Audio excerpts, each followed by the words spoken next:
jazzed. We're in a good mood. Do-do-do, do-do-do.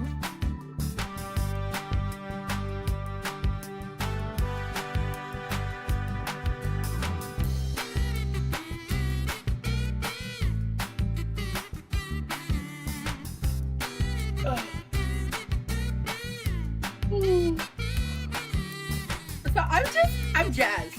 We're jazzed. We're in a good mood. Do-do-do, do-do-do.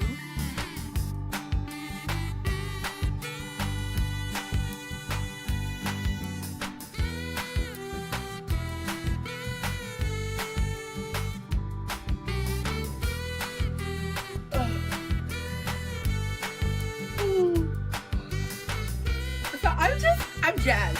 We're jazzed. We're in a good mood. Do-do-do, do-do-do.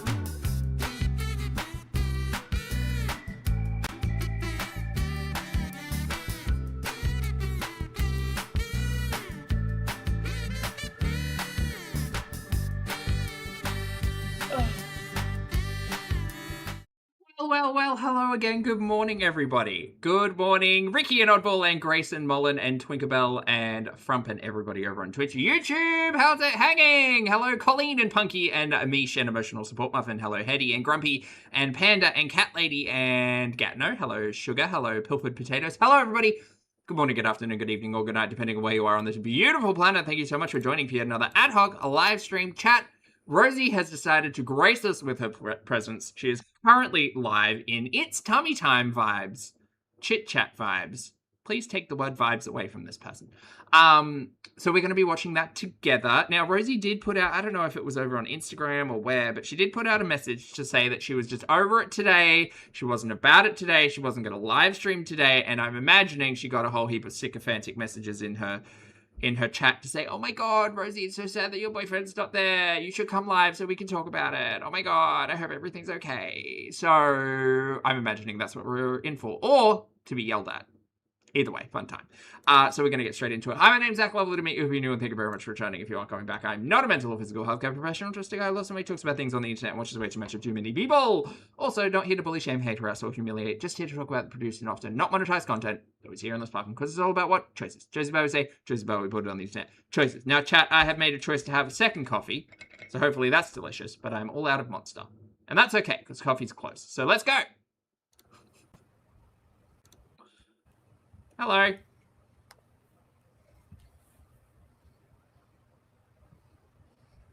We do always end up getting yelled at, that's true. Rosie, you're on, hun. You're live. Cam Alexis. I see that chat. Rosie. Rosie, hey. Rosie. Rosie? Wake up, Rosie. Hi, Alexis. I'm There we go. tired too. Well, why I'm are you having a here? high pain day. I'm a blanket burrito. I'm probably gonna be alive for roughly an hour. I just thought I literally said today's canceled and then I rescheduled my day. Your day of burritoing? Okay, right. Well, all right then. To involve this. So I don't actually think we've seen a live stream high pain day. So this will be interesting. Hi everyone. I am happy to be here despite my general appearance. You look how you always do. Punky, thank you for the super chat, love. Punky says that blanket is brown pulpy. So the onion is... That's a trap, Punky. Thank you for the super chat, honey. I thought it was a towel, not a blanket, to be entirely honest. I didn't sleep. I didn't sleep last night, and then I napped, and so you slept. I'm like, I feel better. Oh, Right. Also... Oh my god, what is this? Oh my god, let me get my gloves. Okay, where listen. are they? So, okay. So when my boyfriend ordered those gloves that he came on, like on the first live, I think he wore them a couple times. He ordered these first, and they were one size too big. So he brought them. Sorry, what? How's... Gloves are one size fit most. What? What do you mean too big? Sorry, chat. I have so many gloves. So many gloves. I want my little... No, that's my fringe. Y'all don't need to see the fringe today. It's in my prop drawer. Them with him, and I forgot to wear them while he was here because they were just chilling in his suitcase until like a day or two before he left. Right, so having a high pain day, yeah, let's be smart about wearing fucking pleather and studs. Goodo. And so we have matching fingerless leather gloves. And I put them on before the live. That's not leather. That's not leather, ma'am. That's plastic. Let's learn our fabrics. Because it made me smile. So we are doing fingerless glove tummy time today. That's the vibes. Wow. That's what we're here for. Wow. Well, I'm here for it. I am. It's like you're in a Muppet biker gang. Is anyone else getting the energy that a high pain day looks like a regular day with Rosie? Anyone else getting that? Holy shit! Virgo, that's hilarious. Yeah, not plus size gloves. That's weird. All right, we're in. Sal, thank you for the 16 months, honey. Sal Gazer says, oh, she's loud and annoying already. I can turn her down. I'm sorry. Your fingertips must be freezing. Yeah, I'm oh, she's not that loud. I'm loud. Heat. She seems chipper. Yeah.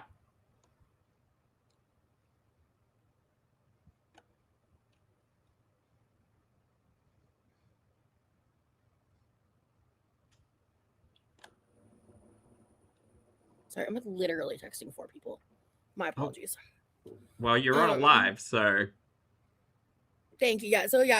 Zing, thank you for the super chat, honey. Zing says, I think reactors should start wearing full-length to elbow opera gloves just for the fashion. Work, Zing. Thank you for the super chat, honey. Because I was like... I don't have opera gloves. I've got No, I don't. I can find some. They wouldn't be opera gloves, though. I'm not... I'd make them out of well, not make them. I would wear them out of a different material. I'm not sure. Do you know what? Let's stop this conversation right. And earlier today, I was like, you know what? Fuck today. I'm canceling today. And then I did for a little bit. And then I ate dinner or lunch or I don't know, my second meal of the day. What time is it in Florida right now? Time in Florida. It's 8 p.m. Right. Okay. Good to know. See, she says she's going to be here for an hour. It's going to turn into 3. It's an inside joke with my fucking community bro. Shut up. Out of all of the chats, she's got to find the one to fight with. It's so funny. It's not good. Well, your name still shows as Havy Wavy. Havy Wavy. So if you renamed it, I don't see it. What is the temperature in Florida? Is it the temperature for a blanket? Temp in Florida. I'm just not in the mood for people making problems that don't exist. Uh-huh. Hello. Girl, it's 29 degrees. Why are we in a blanket? This is silly. This is the AC? Maybe the AC. Right. Lurk more and more like lurks a lot. That's fine. So she needed a visual representation of sadness. Tummy time vibes. Because, yeah. I just miss it so much, you guys.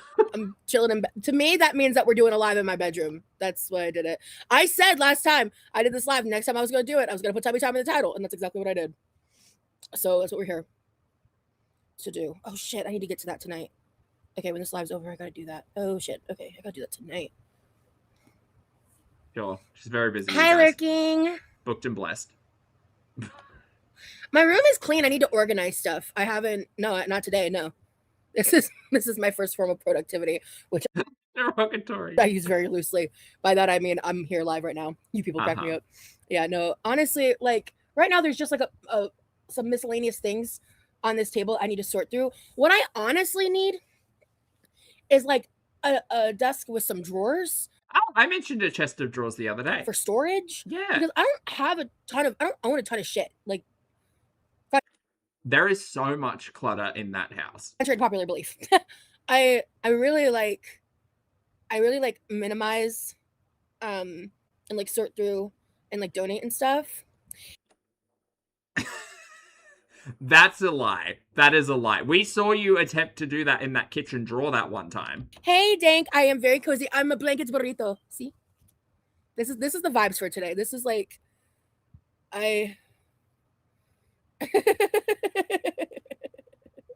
It's giving character, ma'am. It's giving character. Why is that troll not blocked yet? Mods! Because they're fucking annoying me. Mods! A special hello to you, Excuse me, mods. Yeah. Why Yeah, is that person not just, blocked? I'm just here to hang out with people if we want to chat. Really low-key vibes. Not he's in timeout like a toddler too. Why are you timing out and block them? Oh, good. Okay. Fucking stupid. Yeah, this Stupid. live's honestly probably going to only be about an hour or so because That's I fine. surprised my boyfriend with like a grocery order Okay. of just a few things. And I want to hop off whenever it arrives and talk to him because we talked a lot today. And he's currently building his Magic the Gathering deck because I think he's going to start like actually playing. Girl, get Remily to do some vlogs, because I would be so much more interested in watching him build a MTG deck than whatever the fuck this is. And so I realized, like, because he just got home yesterday, so he doesn't have much. So I just got him a few essentials, so he has a few extra days. Okay, so buying your partner, who has an income, presumably, groceries, sweet, but also yelling at everybody about not having access to healthcare because of money. Okay. Before he needs to do like his big grocery shop because he wasn't there for like a month, you know? Right. No, it's not a weighted blanket, Brie. It's just a very fluffy comforter. I unboxed it a long time ago. Couldn't tell you what video. It's giving Baron Harkonnen. It's from this company called like Madison Park. They sent it to me. That and all my pillow, it's like my matching pillowcases. I like a dark, like chocolate brown vibe. I feel very Hides the stains. very cozy. Yeah. Yeah, the man does so fucking much for me. I was sitting there thinking about what I could do for him since it's like, you know, this is our first full day apart since he's been. Oh my god, I'm sure he's fine. I'm sure he's fine. Here. And we hung out a little bit this morning, or well, actually, I napped for a portion of it, so we were on call for a good bit today, not too long, and then we hopped off to kind of do our own things for a bit. With those gloves, you're a badass burrito. Thank you, Thiago. Yeah, I said they like contacted me and they sent it to me as like a PR, I think. Right. It was a little while ago, but I love it. I mean, it's really good. Did you shout them out on your channel, or did you just like put it on your bed? Quality. I'm also in a blanket fort hiding from my pain flare, stupid pain. Yeah, I'm in a lot of fucking pain. So I just decided to at least do a little something and say hi. No, I said it hides the stains, Sky. I kind of want like low-key vibes. Yes, I I know. So I have two fans on me right now, Carmela. This is sometimes. Auntie Bunny, thank you for the super chat, love. Auntie Bunny says you could have taken him to the beach, Rosie. I mean, or Disney Springs, just around the corner. It depends. I was feeling. Oh, she did shout them out. Thank you, Sky. I appreciate it. A little cold because, like, after an extended period of time of having all the Probably one of those pieces of content that I just didn't see. fans on me, sometimes I can run a little cold, which is my preference. Like, I want to be cold under a blanket. Like, I want if it were up to me, like our house would be at like 66, and I would be like huddled under a blanket. But God, it's 29 degrees outside. yeah. Yeah, I need to make some more butterfly pea flower tea, like on the real cam. I haven't had it in a long time. Yeah, and it's magic. We were just watching that vlog the other day. It's a magical tea. I have all the ingredients. I should really do that, actually. Oh, I should have gotten some oranges. Yes, 68 degrees, but I'm sure you still have that mason jar of lemon juice sitting in the fridge from a month ago. Let's use that. a fat warm blanket, exactly. I just kind of need like the comfort of a blanket burrito. Sure. Yeah, you put your house at 75 year round. We keep it at 73 and I hate it here. I keep my house at 62 because I live under a heated blanket, but I'm always hot, real. Hi, toe beans.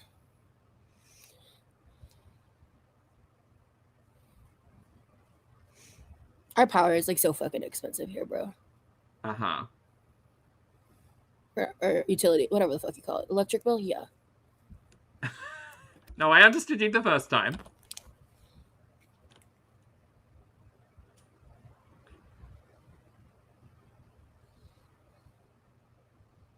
Again, just a reminder to everyone, she is making money on YouTube. Like, She's got memberships. She's got super chats enabled. She's got 4,000 to 5,000 views per like stream, and her streams are fucking long. Like, she's making money. Unless she's got like a big Klarna debt or something to pay off, but I don't know.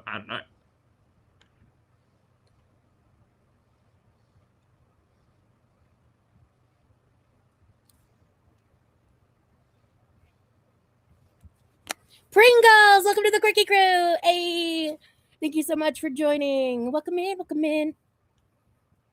My dad lives in Florida and said the electric bill is like $600 per month minimum during the summer. Yeah, thankfully ours is not that high, but it's over half that amount for sure. Oh, I'm sorry. What was that? A number? Hey, thank you so much for joining. Welcome in, welcome in. My dad lives in Florida and said the electric bill is like $600 per month minimum during the summer. Yeah, thankfully ours is not that high, but it's over half that amount for sure.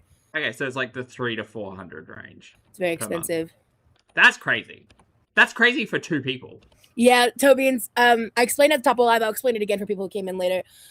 So these are matching to my boyfriend's because he bought these first, and they were.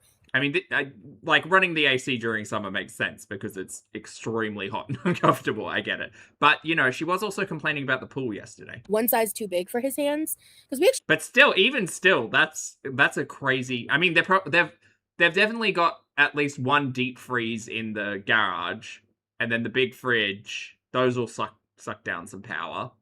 The hot plate's basically always on. You have like the same size dishwasher. I mean, still.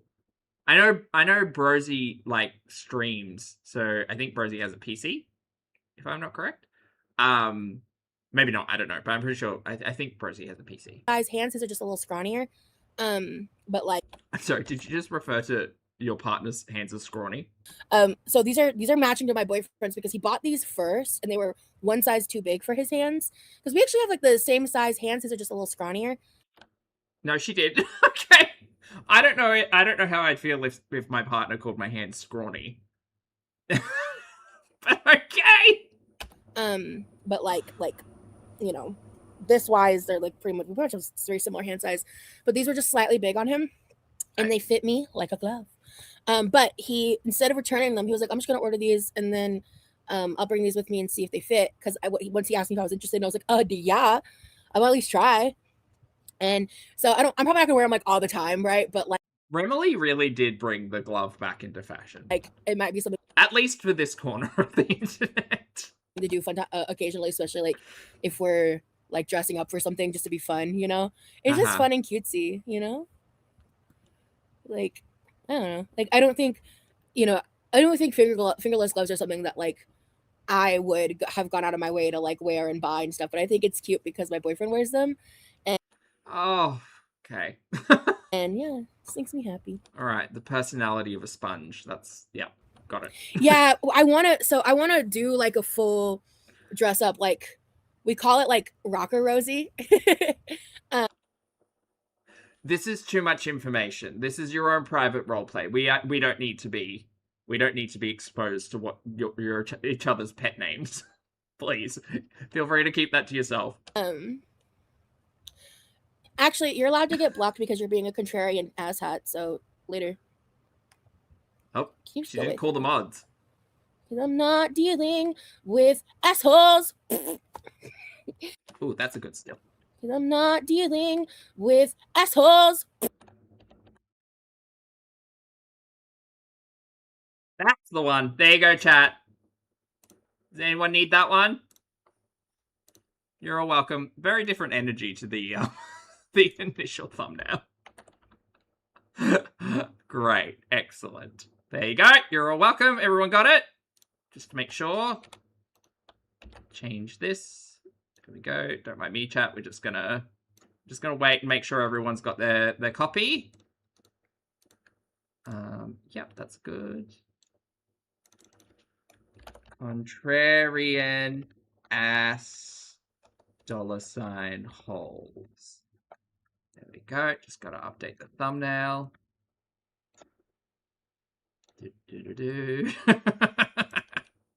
We're getting yelled at in real time today. There you go. Have fun. I'm in the middle of nowhere outside Death Valley in a town no one has heard of called Ridgecrest. We are famous for inventing the glow stick, and for having a huge earthquake like 7 years ago. Oh, wow. Okay. I don't even know where Death Valley is. What state is that? Is it Nevada? I thought it was Nevada. Is it Nevada? Well, don't answer that. We don't need to know. Hi, Stinky. Why? I thought Death Valley was like an iconic geographical location. Wait, California? Is it California or Nevada? What a username. And California? Oh, it's both. Oh, okay. California. California and Nevada. Okay, look at me learning geometry. Good job, Zach. It's both. I know it because it's a reference in Fallout New Vegas. Oh, so I'm now just realizing that Vegas and California are closer than I thought they were. I started right, Horace. Love that fun fact about the glow stick lurking. No, geometry. Yeah, that's really cool. I know what I'm doing. That would be so tea. Also, are you a wig girly at all? I totally would try out wigs. I just haven't. What about Rosie Rebellion? MySpace name vibes. Yeah, mine was Rosie Ridicule. Rosie Rebellion's a good second. Oh, I didn't know if we knew that. Name for that. Rosie Ridicule. Okay, so out west, gotcha. I know she'd had this conversation previously, but I couldn't remember what the name was. Hey, Sammy. That's not your name. Samaya. Hi, Samaya. Sorry. Venville Rosie Vervigs. Hi, Cynthia. I love wigs, but they make me sweaty. My one thing is no willies today. I want to make it last. And W, I'm not sure. Are other people getting glitches? Yeah. Again, a high pain day, chat. Just making note. I'm concerned about the sensory experience of wearing wigs. Hey, Katie. No, I'm just exhausted and in pain, and I'm trying to not actually drink the willies today because I want to make it last. Because I'm probably not going to be able to like get more THC product for about a month. Teakwood. And Jamie, thank you for the super chat. Love. Jamie says, spoiler alert, drama/trauma dump ahead. Woo! I have maybe in total 6 doses worth. We're 15 minutes behind, so we're playing a bit of catch up. So it's not really a live stream. If I really struggle in the next couple days, I might use it because I'm in pretty high pain right now. But it is what it is, man. I don't want to be like down in the dumps about it. It just is. So okay. And I don't. I like to be transparent about what's actually like going on, you know. We call that oversharing, but yes. Yes, I'm familiar. Oh, I'm not trying to like, you know, ask for money for that kind of stuff, Chris. Like or Crystal. I'm not. You guys don't have to worry about that. Teakwood has sent her 3 bottles of THC beverage at this point. I'm very privileged and I'm good. I've got food and shelter. I can make do. Really use a new air fryer. Rosie, I'm surprised you feel comfortable laying on your stomach. I can't even get on my back for 5 minutes. Plus, my back is an immediate spasm. Yeah, I've been laying like this since I was a child. In my oh my god, is this the trauma? Bed, I have what I call a pillow mountain. I have about 8 to 10 pillows. And with my body shape and all of that, it's really comfortable for me. Sometimes, if I do it for too long, it can hurt my shoulders a little bit. I'm confused. Wasn't this the same way she was lying in the hospital when she told us about how she had to sleep propped up on her hands like this? And that's one of the many hand pain stories. I don't know why that one sticks in my head so much. But I have a certain position I like to lay in on my side that helps alleviate that. So I kind of just like I try not to stay in one spot for too long unless like Reading ALS nachos again. That's exactly what I thought MC. I get distracted or whatever. Like I try to kind of switch it up. I think Rosie's actually got pillowcases on though, so slightly different. Hold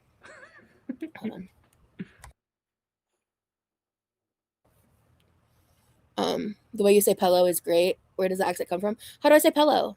Pillow? Pillow? It sounds like you're pronouncing it with an E. Pillow? Españolo? I don't know. What did I do? Is it pillow? Is it how I say pillow? That's how I say it, right? Pillow? Now I'm overthinking it and nothing makes sense.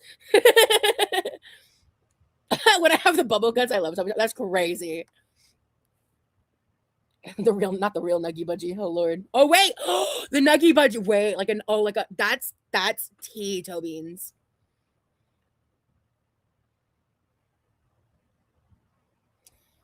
Thank you, Crystal. I mean, like I have links and stuff in my link tree, but like I'm not asking for that. Like I don't want that. That wasn't. I was just kind of just talking about my reality.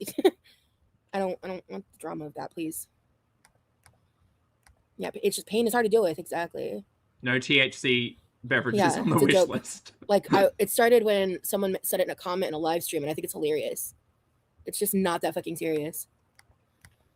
Yeah, I've heard a lot of people complain about that, like how it hurts their back. I just can't do it for too long.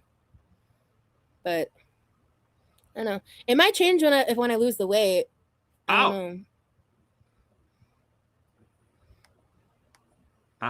I can only. She was laying like this for like 5 or 6 hours the other day on live stream, by the way, without peeing. That's the only reason that live stream was memorable.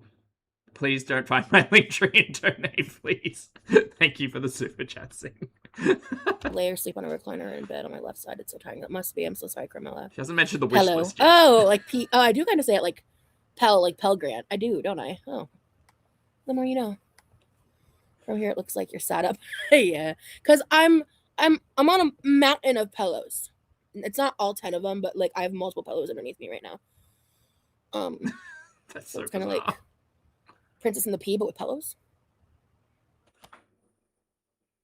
We mentioned the Princess and the Pea yesterday. Rosie. Someone in our chat did, because she kept saying princess treatment.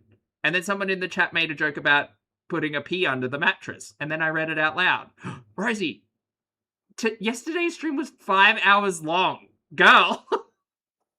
Did you have nothing better to do? But not, because there's no pee. I don't know. I'm tired. I loved that. Don't pee in the bed, Rosie. That book as a kid. Princess and the Pea. Buff. Hi, Tiny. These are actually mine, because he bought these first and they were a little too big. Fan behavior. Thank you, Julia. But they fit me perfectly. We're just delicate, cozy. What did she say? The nicest of a mean bunch. Flowers, yeah. And I opened the drawer not long before I went live and I saw them and I laughed and I was like, this would be a good opportunity to wear these. I'm not asking for money. I mean, I guess your brain's broken or your hearing's broken. It's 8:10 here. Speaking of.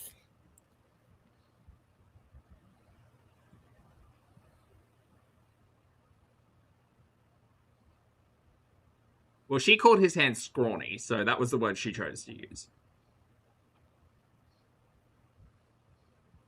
Okay, she's messaging. Abnormally warm. Honestly, I don't feel my hands getting sweaty. They don't feel abnormally warm. I don't know. It's pretty breathable. She's also under a blanket. I don't like how it's 12 degrees. Could just be a me thing.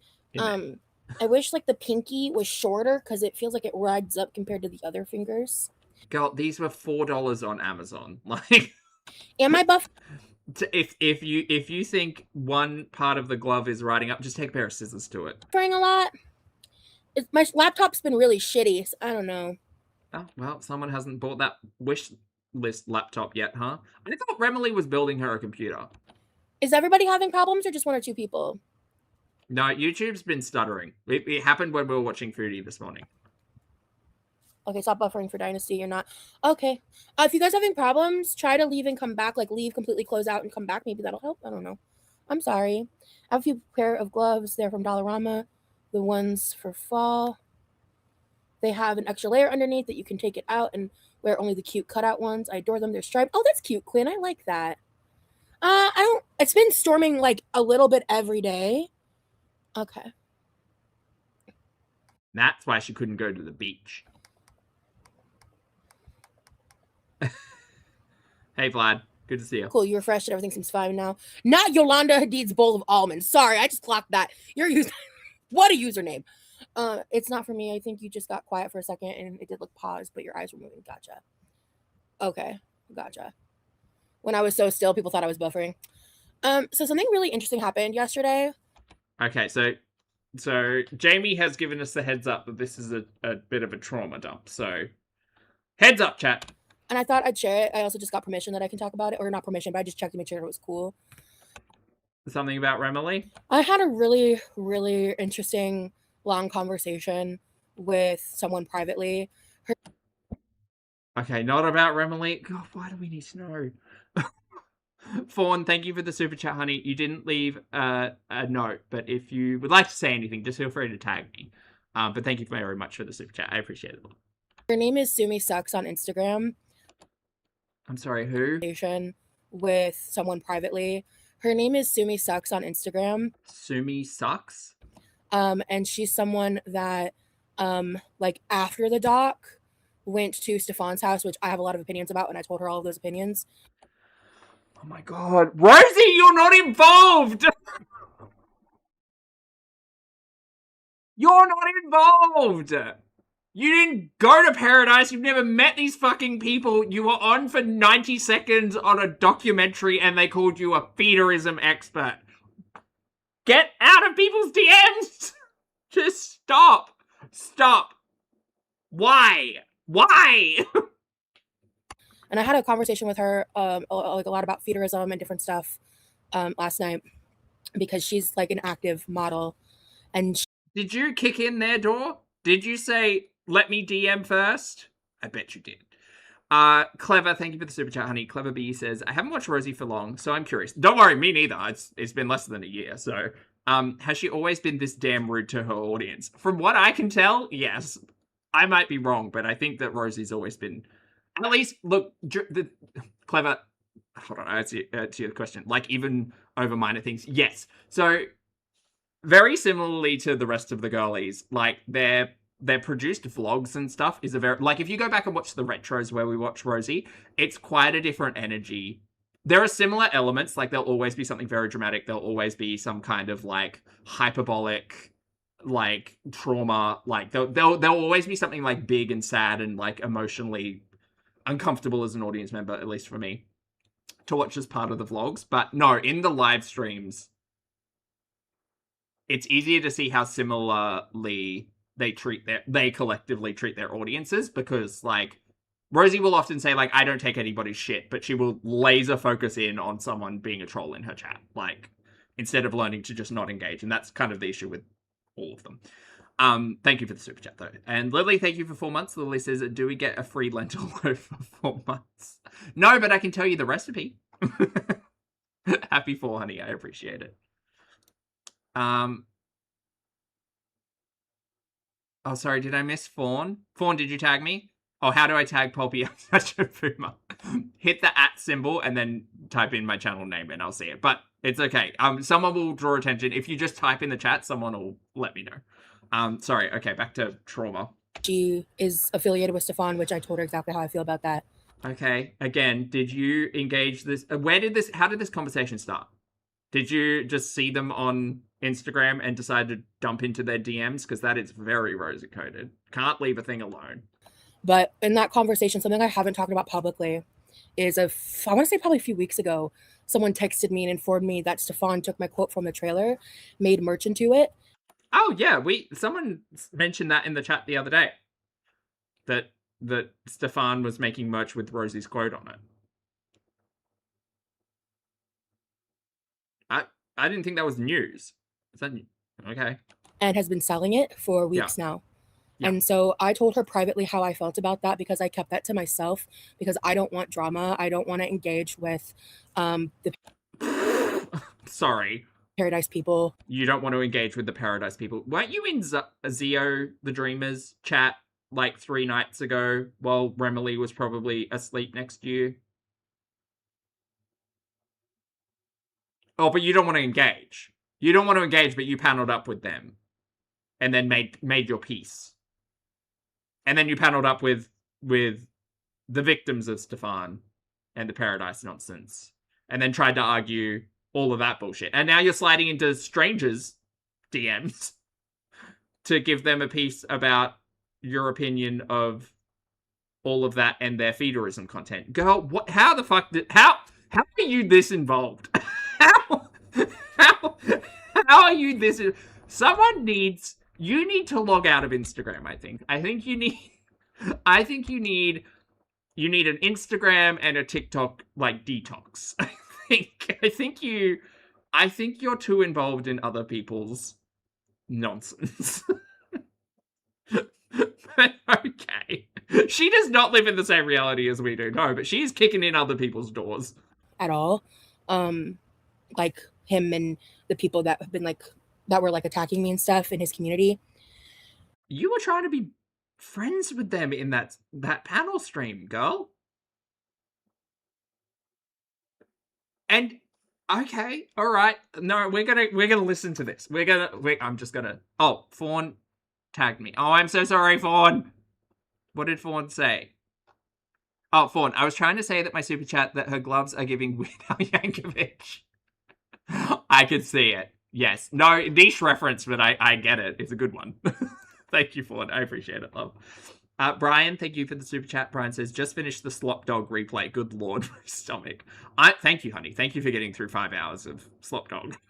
And welcome. Rosie's about to tell us her just inappropriate bullshit sliding into people's DMs. But I told her exactly how I felt, and I told her some of the things that were cut out about why I think that's so heinous and fucked up and evil to take a quote about me talking about my own trauma and monetize it when I didn't even do that. Yeah, I mean, I think it's shady, and I don't like fuck Stefan. I don't know, like boo, and that entire mess. Absolutely not. I don't understand. This is where I guess we have a conversation about a concept of the death of the author, right? Like once you say something, once you write down something, once you put something out, you're no longer in control of it as a form of art or communication or whatever.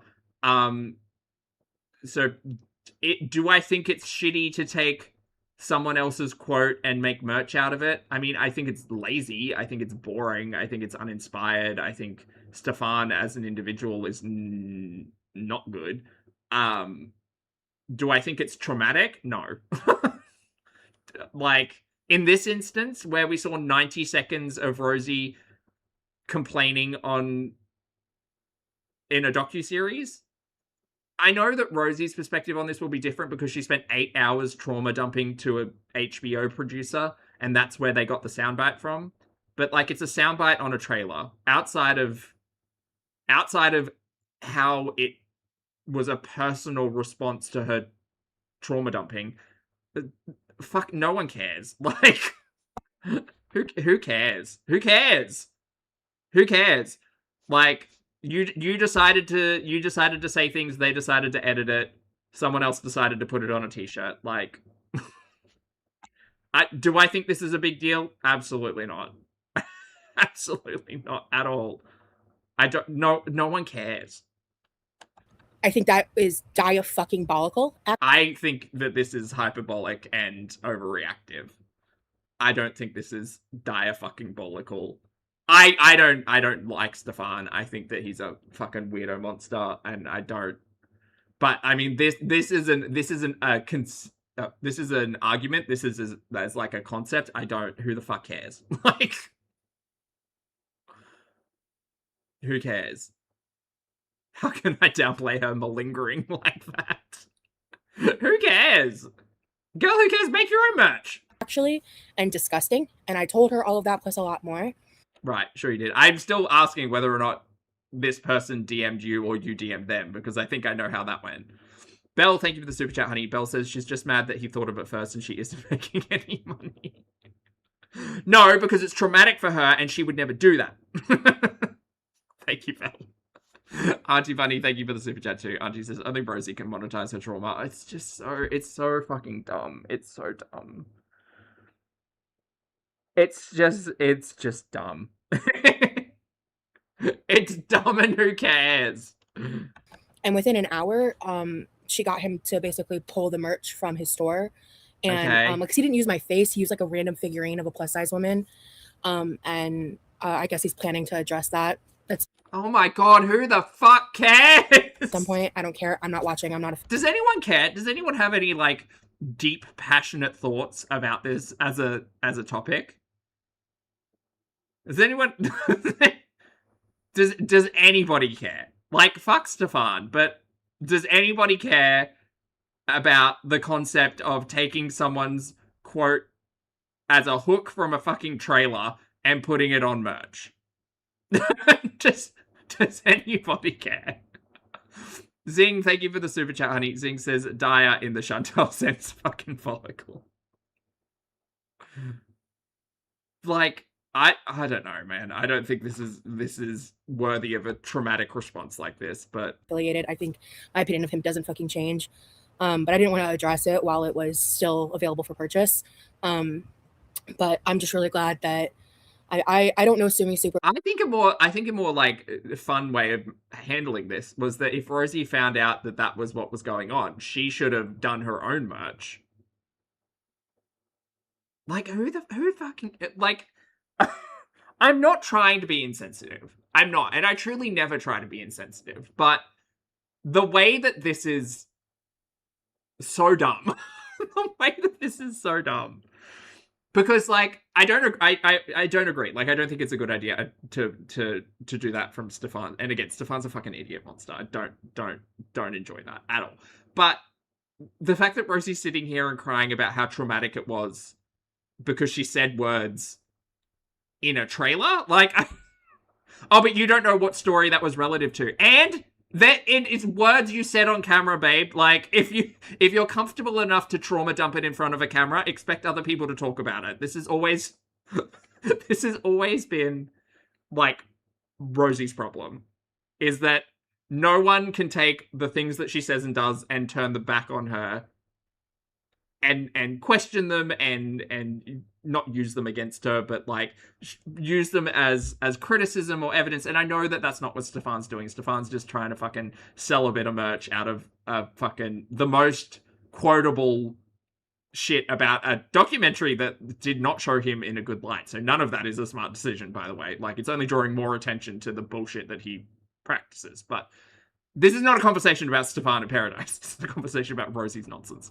Chunky, thank you for the super chat, hun. Chunky says, I care very deeply. Lots of care over here. Thank you, hun. And Joyful, happy 23. Joyful says that this gives him power over her. Stop. What? Well, I'm just glad I was able to have a productive conversation and that she was able to. What, like, the bigger question here is, if this response is so triggering and traumatic, why did Rosie go on the documentary at all? Like, if the idea of someone using Rosie's own words against her was such a traumatic concept, why did she go onto a documentary about something that didn't involve her?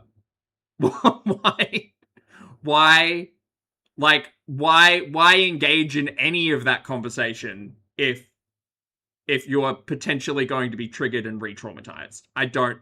Someone can answer that for me. That she cared enough to do that and help me in that manner. Didn't she have 9 pieces of content ready to go? Yes, we're still waiting on carrot cake. That's why I'm so animated right now, because we still haven't gotten carrot cake. And it was a business trip. God damn it, Jack. Felt like we had a very open, honest conversation about like stuff she's currently involved in and things that I used to be involved in and stuff. And so I just wanted to take a moment to address that and appreciate. Why are you addressing it? Why was your private conversation with a content creator over on Instagram suddenly a talking point for YouTube? I would have been very happy not knowing any of this. I didn't address the Stefan merch bullshit when someone mentioned it in the chat. I don't give a shit. I don't care. But now we're making it into a thing for your audience to care about because you're talking about it on your YouTube. So, great job, Rosie, I guess. Like, we didn't need to know about this. I can't remember their name. Something starting with an S. Didn't need to know you had a private conversation with them. Didn't need to know you're re-engaging in communication, maybe not directly, but with Paradise and bullshit. Go, step out. Just get your foot out of the door. Just stop trying to fight people on the internet. Appreciate that because she didn't have to do that. She reached out to me to ask me about something else. But Oh, did she say she have to reached do out? that. She reached out to me to ask me about something else. Oh, okay, interesting. Lily, thank you. I don't know if I trust that though. Lily, thank you for gifting 5 channel memberships. I appreciate it. Welcome back, everyone. Enjoy your emojis. And please make sure you thank the lovely Lily09 for the gift. Thank you. But it came up in conversation, and she was shocked, and she had no context when she, when that merch was created and all of that. And I have opinions. Wait, so it came up in conversation in that you told her, because this person is actively engaging with Paradise, you told her that he made merch about you saying a catchphrase on a trailer. Oh, people are dying, Kim. People are dying. Hijab Cheese, thank you for the super chat, love. Hijab Cheese says, Poppy, I'll have you know I'm deep and passionate. Thank you for the super chat, honey. It's about Stefan's ignorance, but I don't want to get into beef in an argument, and I'm done with like all of that shit. Like, are you actually done? Because you seem like you're actively participating and having conversations about it. I'm done. I'm over it. Why does it? What? I'm still failing to grasp why the fuck it matters. Like, I just don't. I do not understand this response. But okay. And I have a lot of feelings about how everything has happened and gone down, and I haven't been talking about, like... Wait, I thought we were done with Paradise, Rosie. I thought we were never talking about it again. I thought we were, like, I thought we were done. Why are we giving it attention? Why are we giving those weirdos over there attention? What are we doing? Stop, just stop, put it down. Really any of that stuff publicly since like the immediate fallout of the docuseries coming out and stuff.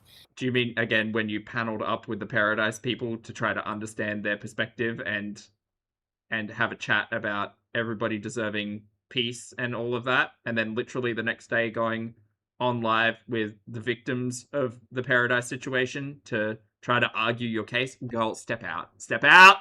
This is just be done with it. Just be done. You can't fight everyone. You can't fight everyone. You can't control everybody's opinion of you. Sometimes you just need to let things lie. Oh my god. This will be a happy 6. This also says so much for the Leather theory. Yeah. And I plan to keep it that way. But I just wanted to like touch on that since I'm live and Why? Why did you feel this necessary? This could have been a private conversation and it could have just not mattered. It could have just not mattered. You didn't need to share this. Yeah, so I agree with a lot of the I think I have nothing nice to say about Stefan. Yeah.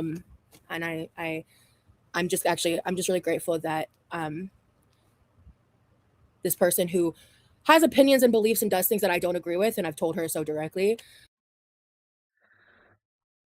My god, who is this person to you? Who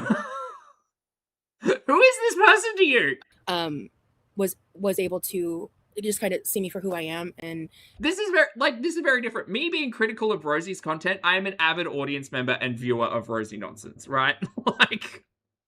like this is different to kicking in someone's DMs and being like, I disagree with you. I disagree with everything that you do and everything you stand for, and I can't believe you're with Paradise. Like, girl. And even if you were doing that, why are we publicizing it? Why are we broadcasting this interaction? Have an honest, productive conversation, and I feel like she and I flabbergasted. My guesses are flabbered. Yeah, no, it didn't have me on it. It was my quote. Like, they don't tell you the price that you pay. He made a t-shirt with that. Also, they made it a sound on their soundboard for some internet venture that I'm not mentioning because fuck that. Is that their panel show that they're doing or whatever? Okay. Rosie, just FYI, Foodie was also parroting that catchphrase for like 3 weeks. Actually, still does, to be fair. I'm not even clicking on it. I'm not even searching it. I don't want it to touch my algorithm. But you know about it. You know about it. You know about the panel show. Did Barry take a screenshot for you? Probably. The more I pause this, the more the blanket is looking like a wig.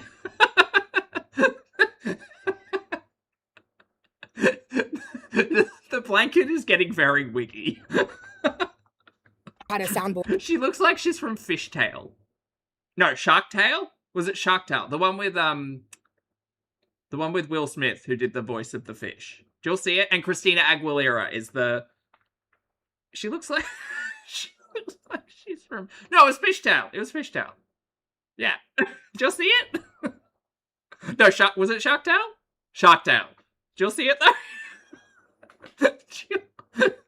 Look, it's getting really wiggy. It's getting really wiggy.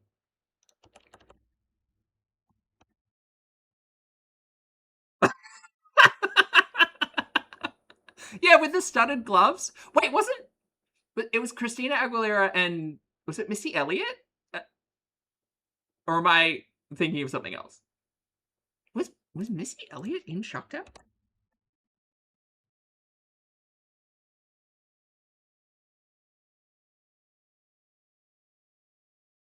Yeah, no, she was. No, I knew she featured on that song. Come on. Pop trivia. Yeah, all right, cool. Sorry, anyway. Off track. Sorry, chat. I had a soundboard and they used my voice for that, and I found that out. It was the car wash song, that's right. Last night. And that was, she told me that up front after I told her what I said, and she got that removed as well. No, I wasn't. I was thinking about Moulin Rouge, but I knew I wasn't thinking about Moulin Rouge. I knew I was thinking about an animated film with fish. So, yeah. What a banger. What a time for pop music. Well, interestingly enough, she was one of the people that bought it, and she was mortified. So. Oh my god, hold on. Okay, so the story evolves. So this person bought the merch from Stefan, and then I think Rosie kicked in their door. I think that this person, I don't know what their name was. It started with an S. Something.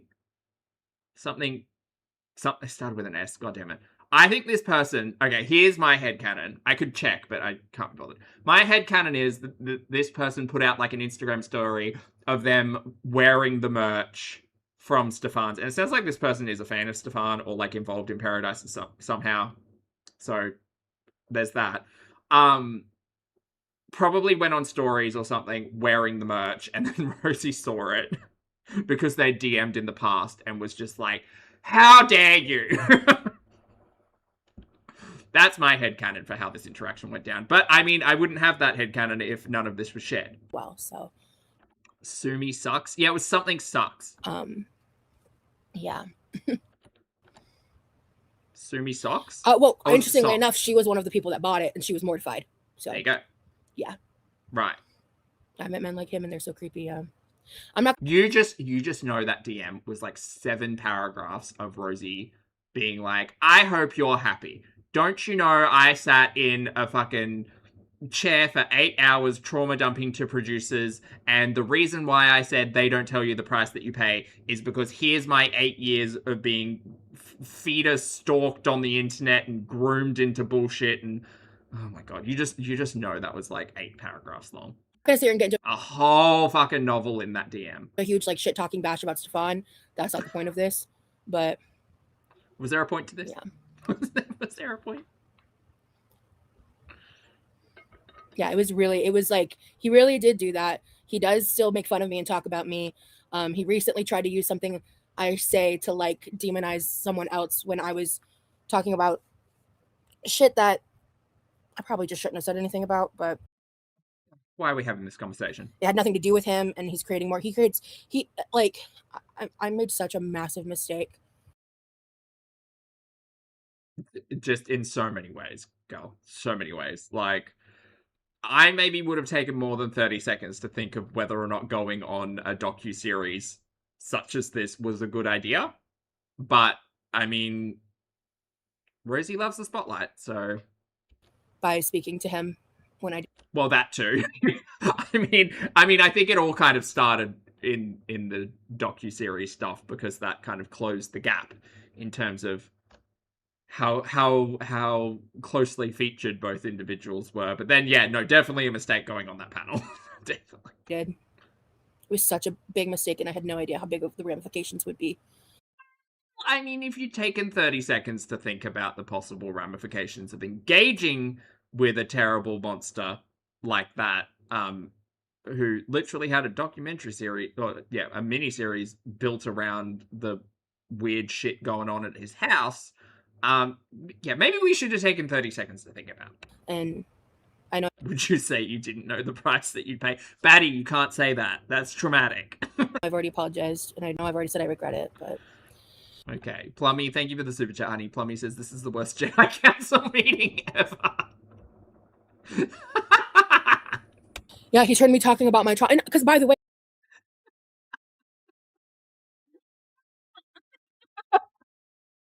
when I talked to him, I told him that.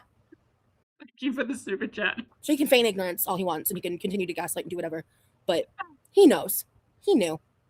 He knew what he was doing, and I just said I regret it. But yeah, he turned me talking about my trauma. Because by the way, when I talked to him, I told him that. So he can feign ignorance all he wants, and he can continue to gaslight and do whatever. But he knows. He knew. Girl, I don't think he gives a shit if he's being malicious or not. I don't think he cares. I don't think Stefan is a nice or good person, and I certainly don't think he gives a shit about the words that you said on camera, and were paid to do so. I don't think he gives a shit whether or not the hook sentence they used in a trailer is triggering to you. I don't think he cares. And I personally think it's kind of stupid. It's all just kind of stupid. He knew what he was doing, and I don't know if Stefan was purposefully trying to be malicious to Quirky Love Rosie, or whether or not he just acknowledged the fact that it was like the most memorable hook of the trailer. Like, we've even got Foodie Beauty out here saying it. Like, but I mean, it probably is. It's likely a mixture of both. But it's weird to. I don't know. My brain instantly goes to it's just the memorable hook. It's not like a personal dig at at Rosie, but she's clearly feeling differently. I just appreciate her for respecting my trauma a lot, because I stayed quiet about it because I didn't want to bring attention to it. It was so fucked up. Because even I was like, I think that's like kind of in poor taste. Yeah, he doesn't care. He's a fucking awful person. He does not give a shit. You know, like. But also, I feel like there's so many other things that are more pressing when it comes to him being a terrible monster than taking a catchphrase and putting it on a shirt. I'm not saying that's not like I'm not saying it's a good thing to do, but I am saying that out of that entire docuseries, there are so many more things that are like traumatic and awful that aren't your catchphrase that you yourself were like quite pleased with when the trailer initially came out. But I guess I'll save that opinion. It was my own words, my own trauma. Like, I could have turned that into merch and I didn't. It was a meme. I could have made a good amount of money off of doing that if I jumped on it and did all that, and I didn't. Okay, but you still said it. That doesn't like you still said it to be dramatic in front of a camera with a producer interviewing you. Like that, like, girl, if you are gonna publicize all of this bullshit, be ready for people to like talk about it. I don't understand this argument. This way of thinking is so bizarre. Like, you said it. You said it on camera. You were excited about it. When the trailer dropped, you were chuffed. Like, this is very different energy to the stream, like, after the trailer dropped. And girl, it's okay to have regrets. I get it. But, like, this is very bizarre. Maybe we do need to take more than 30 seconds to think things through. Because that wasn't the fucking point. And it wasn't about that. Like, these are real victims. Like, you know, anyway. Yeah, so in the grand scheme of things, 6 words on a t-shirt, who the fuck cares? I need to move on from the topic, but 9 words. Thank you, Pringles. Yeah, she literally said it was going to be lit. She was excited for a business opportunity. Well, the other 4 are still in the refrigerator. I had a salad for dinner. Oh, I've been craving a salad so bad. Relatable. Relatable. Yeah, she was super happy when the trailer dropped. She said she was going to have her own plotline. And then when the miniseries came out, she was in it for 90 seconds, and then she got pissed because she wasn't featured. Because it wasn't a story about her. And she really didn't need to be there.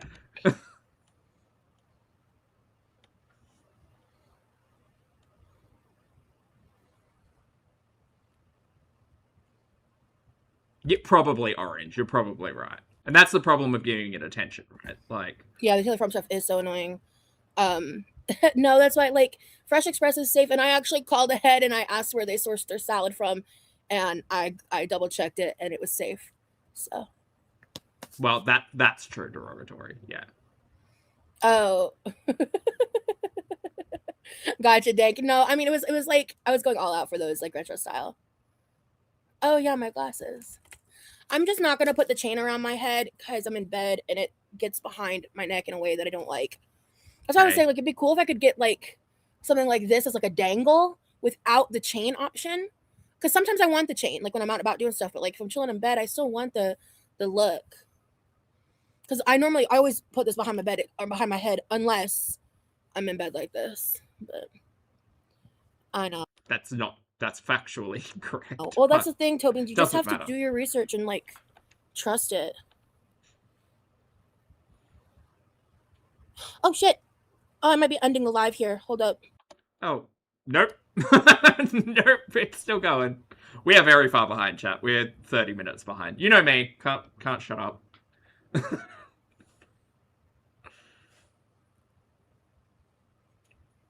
Well, pause. That's what I was thinking. I was thinking just like some pliers or something or wire cutters to break off the chain and then reattach a loop behind it. Yeah, I said it's going to be a short live. I just wanted to come on and chat.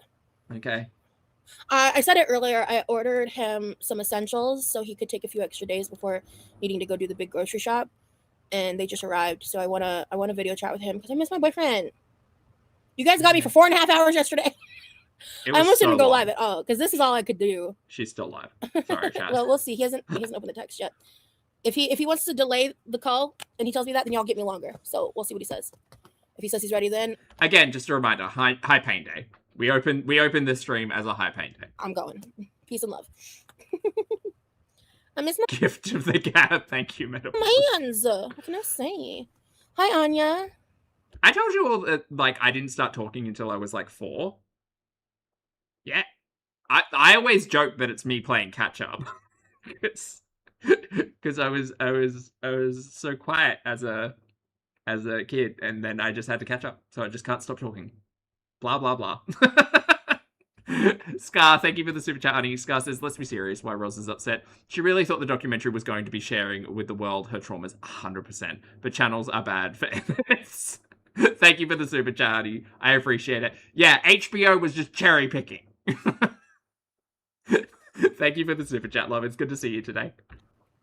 Also, I have a big stream of yours to catch up on. It's going to be a while. Honestly, I think he wants like a break from the content shit, and I don't blame him because he kind of marathoned on that front. Anyone mad needs a hobby. I'm so sorry. That's so real. Ooh, God, you guys are in. He's taking up for y'all. He just said, let's delay it a little because he's really hyper focused on Magic the Gathering. Like he's like funnel visioned right now, which.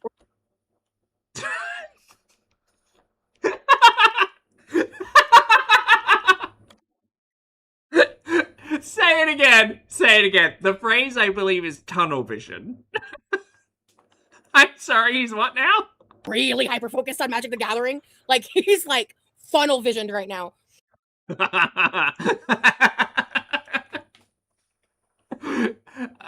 Chat, can I get some funnels in the chat, please? All right. Funnel vision. Which, real. I get that. I get like that about shit. Yeah. I bet you get funnel vision. Okay, cool. That's so funny. Time so I can tell chat. Hello. Oh dear. Y'all, that you guys can thank Lee. Thank you, Remily. Thank you, Lee. Just kidding. I've been eating these limited edition chicken Royale flavored Pringles. There's like chicken Royal. I think chicken Royale is the name of the Burger King sandwich. Famously, Foodie was a big fan. Hold on.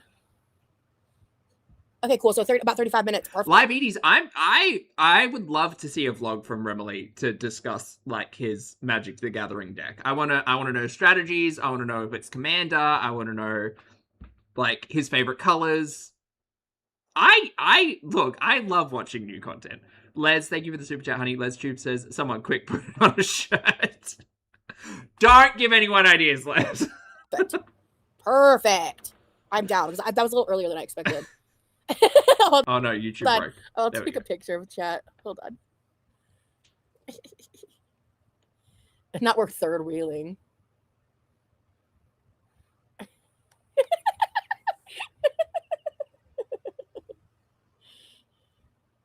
Hold on. Sky. That would be yours. Yeah.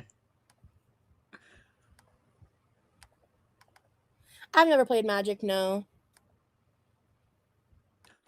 That would be a great piece of content. Remily teaching Rosie how to play Magic. It's not too hard. Like it's pretty simple. It's just numbers. Well, I mean numbers and reading. It's, okay, maybe it's a little less simple than I think. It's mostly numbers, but also said, words. and enjoy the live, baby. Oh, And pretty artwork. okay. Okay. See ya in 30, so I can stop ignoring you guys to text my boyfriend. Okay. All right. Cool beans. Oh, it is a Burger King flavor? Pringles is like a collab? Oh, God. I didn't need to know that information. Dank. I didn't need to know that. Just open up Walmart.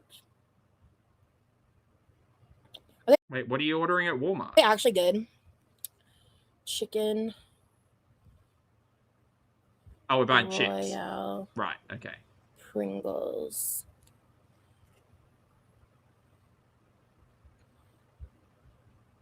Oh, well, Hey, Quirky. fuck me. I don't get them. Oh, no. Well, rip. Rosie really doesn't enjoy being told no, hey? No chicken Pringles for me. Damn. Uh-huh. I'm on my laptop right now. I believe the Whopper ones would be gross. They're so good and they're vegetarian, so I don't like Burger King's. The Pringles are fire. Yeah, their chicken sandwich as is sucks ass. I take off the... Girl, I can't tell you the last time I had Burger King. I hate... We call it Hungry Jack's here. Don't ask. like tomato and lettuce from fast food places. It's always trash. Right. So I take that and the Royale sauce off and I add bacon, ketchup, mustard, mayo. Bacon, ketchup, mustard, mayo, chicken sandwich. Chicken, bacon, ketchup, mustard, mayo. Right. Okay. Hold the salad. Got it. Fire. And it's Fire. really good. Is it? Okay. I don't trust that. That's just how I like it. Okay. It's going to be around 9 p.m. my time in about half an hour. We're just going to chit chat to Lynn. Oh, yeah. Lee loves the voodoo chips. He loves those. I think they're good. I think they're She is a sauce girly. fine. She is. Caramel Pringles? Oh, wow. Ooh. You know what that just reminded me of that I haven't had in ages? Turtle Mix Chex Mix. That shit is so good. I find it so fascinating because I do not have there are moments of like nostalgia for particular foods, but it is so different. So different to Foodie and Rosie. I always get Like I don't ever just sit there and think like, oh man, I really love Pop-Tarts. Like, and I don't, by the way, I'm not a Pop-Tart fan. But I just never like it just the acid. it's very strange to watch. The tomato, that's the worst. Amanda, hello, love. I'm getting hot. Oh, okay. And maybe I just didn't experience much like similarly to Rosie when I was like growing up, for instance, because like breakfast was Wheat Bix. Breakfast was Wheat Bix. Like there was one cereal that was particularly like good, well, like I've got a particular memory over, which was like a Special K because it had like sultanas covered in yogurt. I really enjoyed that. I never had a Chex Mix, and I don't think, like, the closest we got to chocolate cereal was a Cocoa Pop, and that was like a treat. That was like a holiday treat. That wasn't an everyday treat. Leaky Boyle, thank you for the super chat, honey. Leaky says Roz's food obsession often even extends to other people's pantries. He's one guy and two cats, Roz. He doesn't need 6,000 calories of maintenance a day. No, she just bought him some groceries. It's gonna be 4 bags of shredded cheese. Thank you, Leaky. The burrito has to let up a little. The hell is a Cocoa Pop? It's a Cocoa Pop. Okay. Hi, Amanda. What do you mean, what's a Cocoa Pop? I feel very not bonita today because I'm in full bumming mode, but I appreciate you for saying that. Well, hold on. Have you ever had like the and Frosty Flakes? They were another one, but I think like Cocoa Puffs. Oh well, yes, like Cocoa Puffs. Yes, yeah, except they're Cocoa Pops. Wait, they're Cocoa Pops? They're not puffs. Cocoa Pops. Kellogg's Cocoa Pops. What are y'all talking about? What's a Cocoa Puff? Okay, well, another thing. When you come to Australia, they're not Cocoa Puffs. No, Cocoa Pops. Cocoa Pops and rice bubbles. They are rice bubbles. I know you all call them rice. Oh, are they Rice Krispies? Are they Rice Krispies in the States, or is that the marshmallow in it? Rice Krispies. Oh no, it is called a Rice Krispie. Oh, no, they're rice bubbles though. We call them rice bubbles. Do you all call them rice bubbles? Now I'm confused. Hold on. They're definitely Cocoa Puffs. I don't know what to tell you. They're pops. Like chocolate covered rice bubbles is ridiculous. Welcome to Australia, Chris. like Lay's before, like sweet, salty is my jam. I love a sweet, salty moment. The tangent I was going on was like, I remember going on holidays and we would get those little like boxes of cereal, you know, the tiny like single serve ones, and they would come in a pack of 5, and they would have like rice bubbles, Cocoa Pops, Frosty Flakes, and then I think like Corn Flakes and Special K or something else. Anyway, like a variety pack of cereal. And the only reason I remember that is because they were a treat. They were like, oh, we're going camping, oh, we're going out on a holiday. Like, these are like treat cereals, but like regular cereal was just Wheat Bix, maybe Corn Flakes, but very rarely, I guess. Special K. Sometimes Nutri-Grain. Love a Nutri-Grain. Do they not have Total Mix Check Mix anymore? Don't tell me this is how I find Cinnamon Scrolls and Cocoa Pops, and you're expecting us to take Australia seriously. Now that doesn't exist. You guys, when you come to visit one day, you are going to have the time of your life. Anymore. You're going to go through the grocery store and be like, everything looks kind of the same, but they're all called different things. No, absolutely not. And then you'll remember this stream and you'll say, oh, thank goodness I was listening to Pulpy. Now I know how to navigate this. I forbid it. Turtle Mix, Chex Mix. Yeah, don't. Oh, it's shipping only. Well, it exists, but a family size bag is $8. That's fucking crazy. Oh yeah, the store doesn't carry them. What the fuck? Whoa. Pizza rolls. I don't think I've ever seen a pizza roll. I think pizza pockets are a thing. They might be gone. Girl, you are bonita. Thank you. Burrito has to cool off after taken out of the oven. Yeah, I love puppy chow. Hello, emoji. I haven't had it in a long time, but I was raised Mormon. Puppy chow was a very popular thing that was made. I'm sorry. Hang on. I thought she was quoting not Dreamgirls. Fuck. Not Dreamgirls, but Showgirls. I thought she was quoting Showgirls there with the puppy. What's puppy chow? What the fuck's a puppy chow? That's a Dreamgirls reference. Not Dreamgirls, fucking hell, the Showgirls reference. What's puppy chow? What? No, wait, I'm waiting for someone to... Puppy chow is a treat. Is it? It's sweetened Chex Mix. Why is it called Puppy Chow? Yeah, I love a salty sweet. I think you Great movie reference, Supermodel. Yeah. You guys can tell by how I cook. Like, I love a salty sweet, a savory sweet combo. Okay, well, some people are saying it's dog food and some people are saying it's cereal. They are very different things.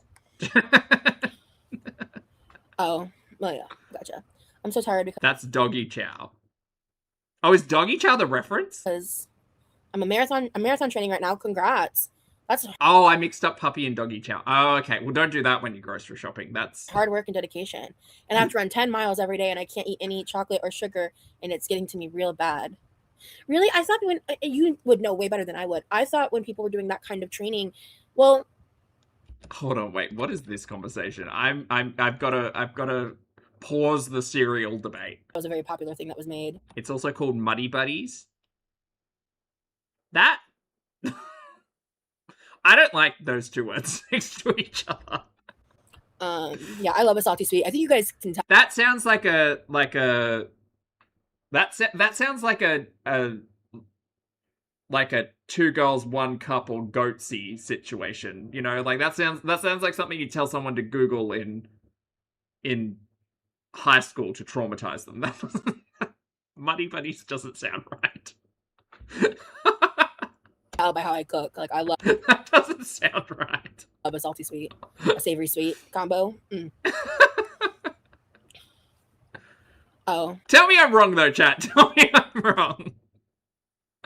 Chippy says, Poppy, I'm forever grateful for your translations. I found a week before I left living in Australia as an American. Guys, he's saving you all from so many embarrassing moments.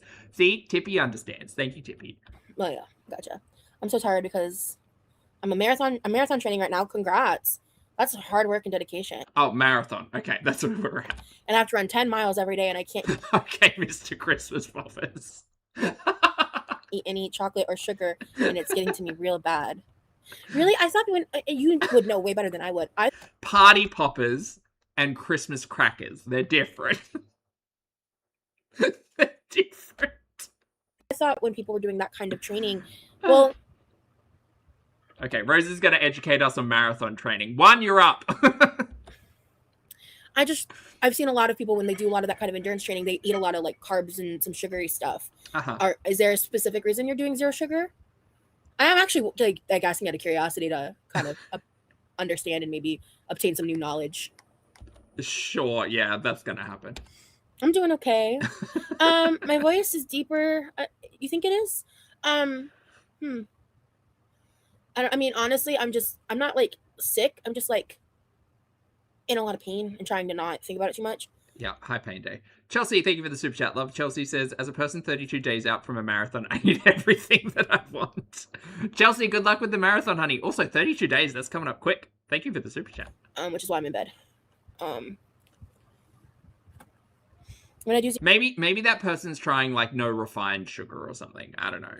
But like, yeah, maybe they're sticking to, I don't know, who knows.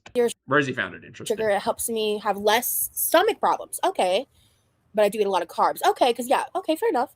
Not asking when, but have either of your parents planned another visit? I don't have any information to share about that. Even if I like I not even if I don't know. It's just a big question mark. Wait, Havy timed you out, Pri? I missed that. Oh no. Conflict in the chat. I don't see any timeout messages in chat. Bloomin' Onion is a beautiful name for a baby girl. It's nice, it's different, it's unusual. Weird. It's Epiphany raised forever little ago. sister. I don't even see it. Oh, right. That was a different live. Got it. This blanket is very comfy. Emoji. He has cooked for me. Yeah. It's less wig now. Sugar because it's, It's a little less wig. Women do it once a month. I need sugar. Someone dies. Yeah. Crumble cookie is pretty overrated. Yeah. In my opinion. Court, thank you so much for sending the jewels. Appreciate ya. Oh, let me check something.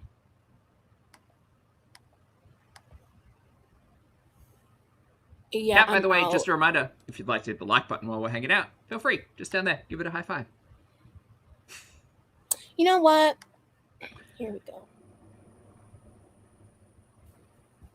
I don't know what Let me Remily try cooked for something. her. No idea. Leftovers, maybe? Okay, you're just gonna spin? Okay, but now I can't see my chat. Bitch. Oh no. Oh no, You she broke motherfucker. it. Here we go. How about pop out chat? Okay. No, let's check. okay. Alright. Now everything's broken. Still live. Still There we live. go. Okay. I can look at the pop out chat now, but goddamn. Okay. God forbid I try to buy a fucking membership for someone. Jesus. God forbid. Let me hit restore chat one more time. Yeah, it's just fucking spinning. I don't know what's gonna happen. I'm gonna try refreshing my page. If everything breaks, I'm so sorry. 1 second. I don't think so, Poogie, but I appreciate it.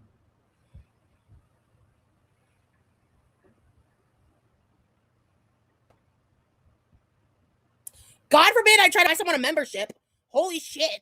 Broke my computer. Okay, go. And I was, what do you mean there's a looked up? I'm not doing that again. Yeah. Also, can I say something? I Sure. saw a TikTok. So I Okay, TikTok. Spudnik, thank you for the super chat, honey. Spudnik says, Poppy, I started to like Rosie, but since Big Girls Wanted, I feel like she's good at talking so much and still saying nothing. Correct. Now I'm struggling. Thank you for the super chat, Spudnik. Yeah, no, I understand. Yes, she's very, I understand what you mean. Yeah, a lot to say without a lot to say. Yes. Sorry, Rosie, you were saying TikTok. looked up the fucking menu this week for Crumble. Why? And I was, what do you mean there's a flaming hot Cheeto, a fucking wild cherry slushy, and a gummy clusters cookie? I mean, I wouldn't eat. I don't think I would like crumble cookie. As someone who makes a cookie every now and then, from what I have seen of crumble cookie, they're probably not for me. And they also look more like brownies. But but I like a gummy bear cookie, fine, whatever. A cherry sugar cookie, whatever. I mean, flaming hot Cheetos. I'm not going to put that on a cookie, but these are not like the wildest flavors, I don't think. Never had, don't want.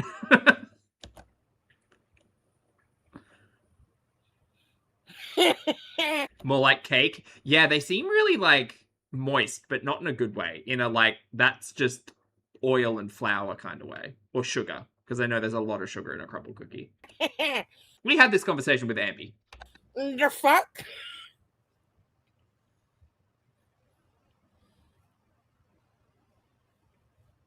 Oh! Ew. Girl, we've seen your cooking. You are one to judge. Rosie, you were serving. We've seen your fucking 7 flavored waters. Like, don't be out here acting above a gummy bear cookie. Emo diva with the gloves. Hey, thank you, Laganja. Like, we saw those hot dogs yesterday. Come on. This sounds like an April Fool's. Right? They should have done that in April. The first week of April, honestly, that kind of would have ate a little. Like, unironically. I kind of like cakey cookies, TBH. I like some of the cookies. I'm pretty picky. I haven't eaten a ton of crumble, but I've tried different ones. Hey, Bookworm. I'm glad you're able to hang out here a little bit.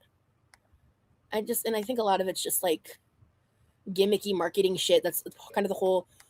That's the whole thing. The whole thing of ever-changing flavors is literally just a gimmick. Structure of crumble, right? Jeffton, good morning. Hello, thank you for the tag, love. Back again. I can't sleep, so doing my own therapy. Halo and Poppy Bliss. Lovely to see you, Jeffton. Thank you for the tag. Hope you will. Hope everything's okay.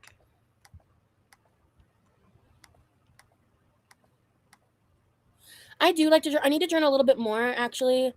I actually read a little bit today. Oh, what'd you read? What are we reading? What book?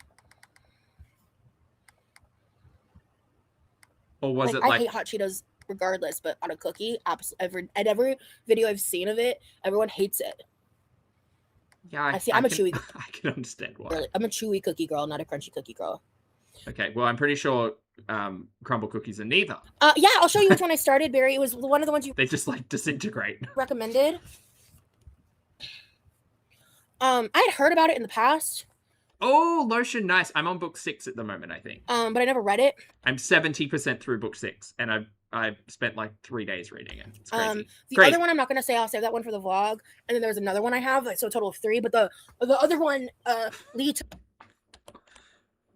Batten down the hatches, chat. Rough seas that one for ahead. the vlog. And then there's another one I have, like, so a total of 3. But the other one, Lee took that copy home with him, and I'm picking up the other copy in about a week. This one I got for $4 with the half off credit, and it was like a really good price for this like really nice hardcover. What is it? The Invisible Life of Addie something? I'm unfamiliar with this book. Chat, if anyone has any reference to this. Not the turbulence. Copy. It's called The Invisible Life of Addie LaRue? Addie LaRue. Okay. By V.E. Schwab. I only read the first chapter and then I got a little bit of a headache because I was kind of sleep deprived. Can you tell us what it's about? Read the blurb. But I was like didn't want to put it down. I had to because my head was hurting. Oh, Sky says that's Chris and Britt's favorite book. Really? Rosie's so weird. Rosie's so weird. That's crazy. I'm hoping that when I'm like a little more rested, I'll be able to read for longer. When you're more rested, okay. Okay. But I really, I'm reading this book without Lee, so that's why I started this one. It's about this girl named Addie, and nothing I'm about to say is a spoiler. It's like it's mentioned in the sleeve. It's set in France in the 1700s, and she's basically she like sold her soul or traded her soul in some way for immortality at the cost of everyone forgetting her basically as soon as she walks away. So so I'm very interested in this book. See, it was so it was probably like $4.50. It was $9. And then with the bookstore credit at the small business bookstore I went to. Uh-huh. I got 50% off for this book. Right. I read War and Peace in college. I don't think I've ever read that one. I read it.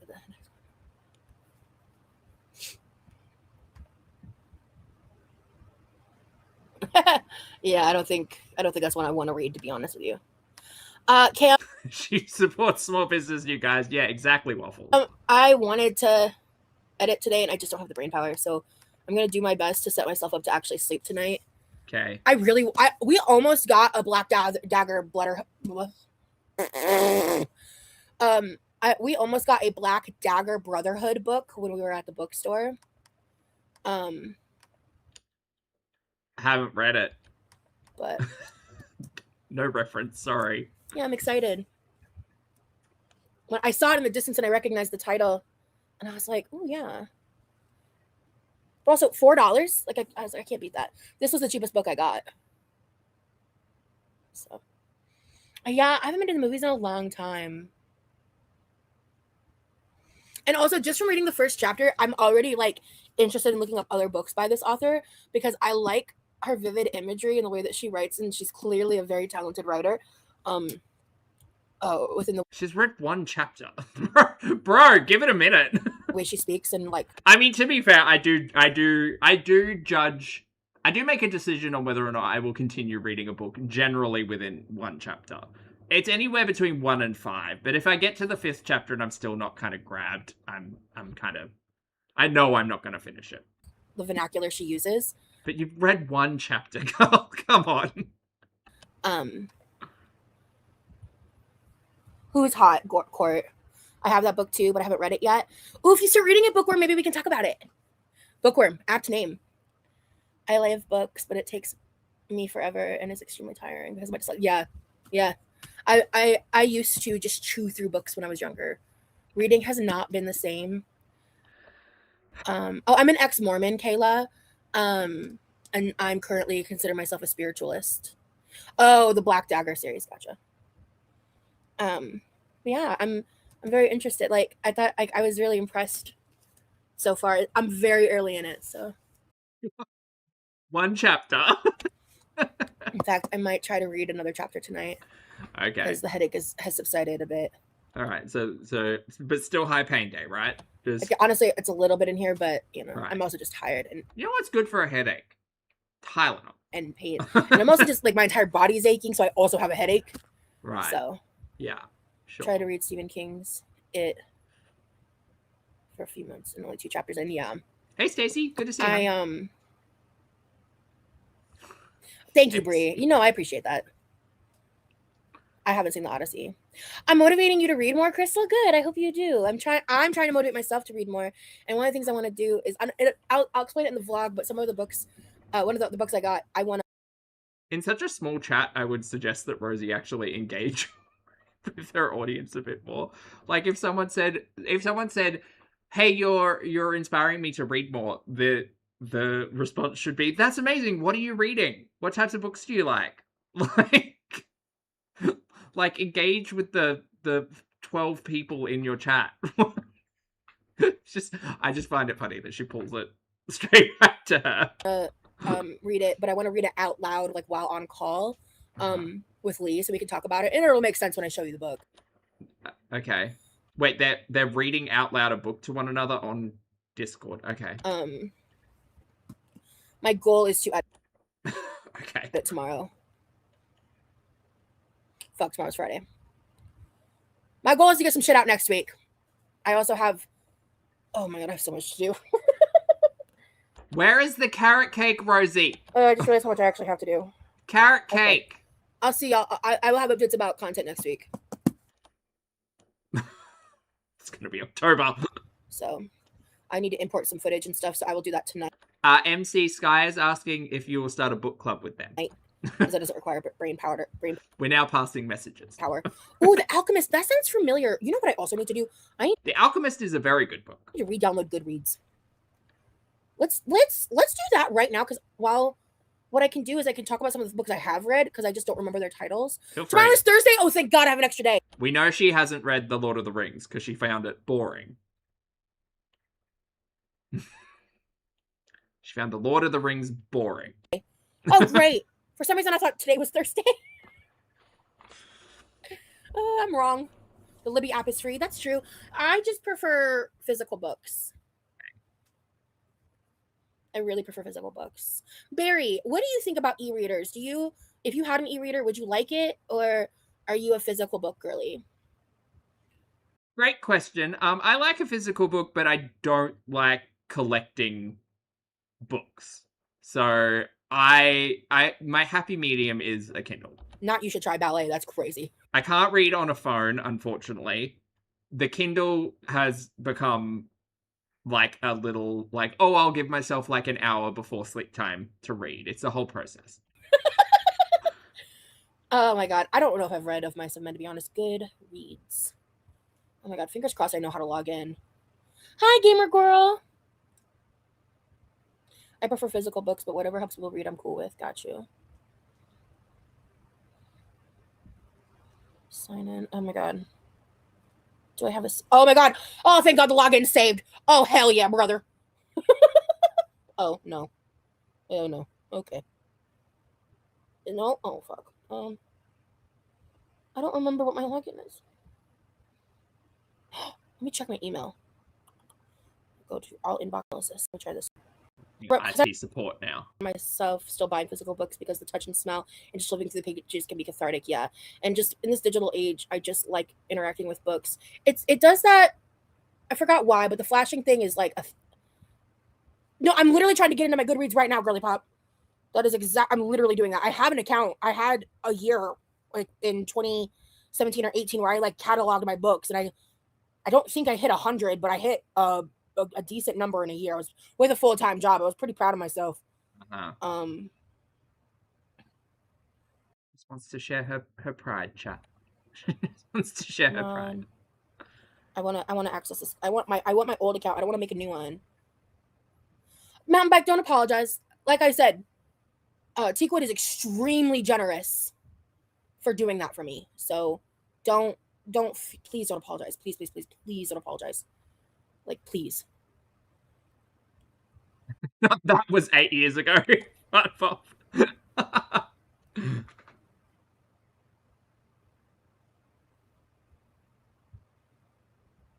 put my book down to be here. I'm sorry, Mama Bear.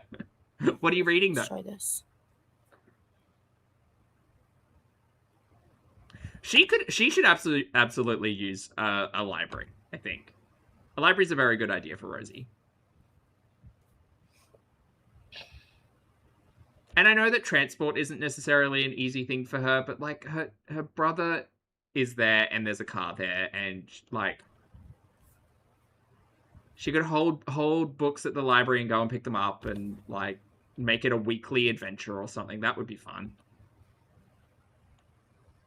Hey, Sugar, good to see you, honey. Email. Yeah, it's a high pain day. High pain day. Oh, God forbid. I almost moved to the tiniest town in Pennsylvania when I was like 9 years old. We almost moved there instead of Georgia.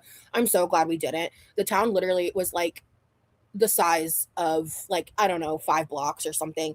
And they had one movie theater that had one screen in it for one. Oh my God, you're right, Sky. The last time she went to the library, she met Nutty Jess. I forgot that. That's right. That's where they met. Crazy. One movie. They had one small town grocery store. Uh-huh. Like 5 churches.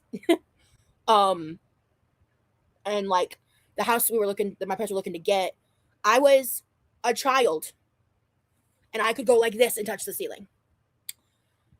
And I was like, I would die if we moved here. I was like, no, I don't want to live here. This is awful.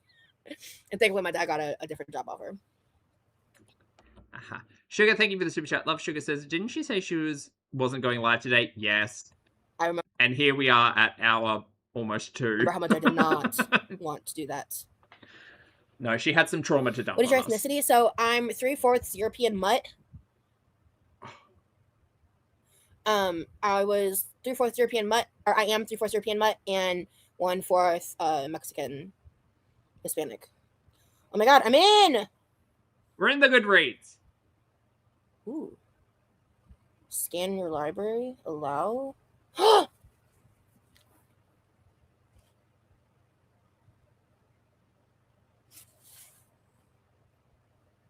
And add to my want to read or currently reading. There we go.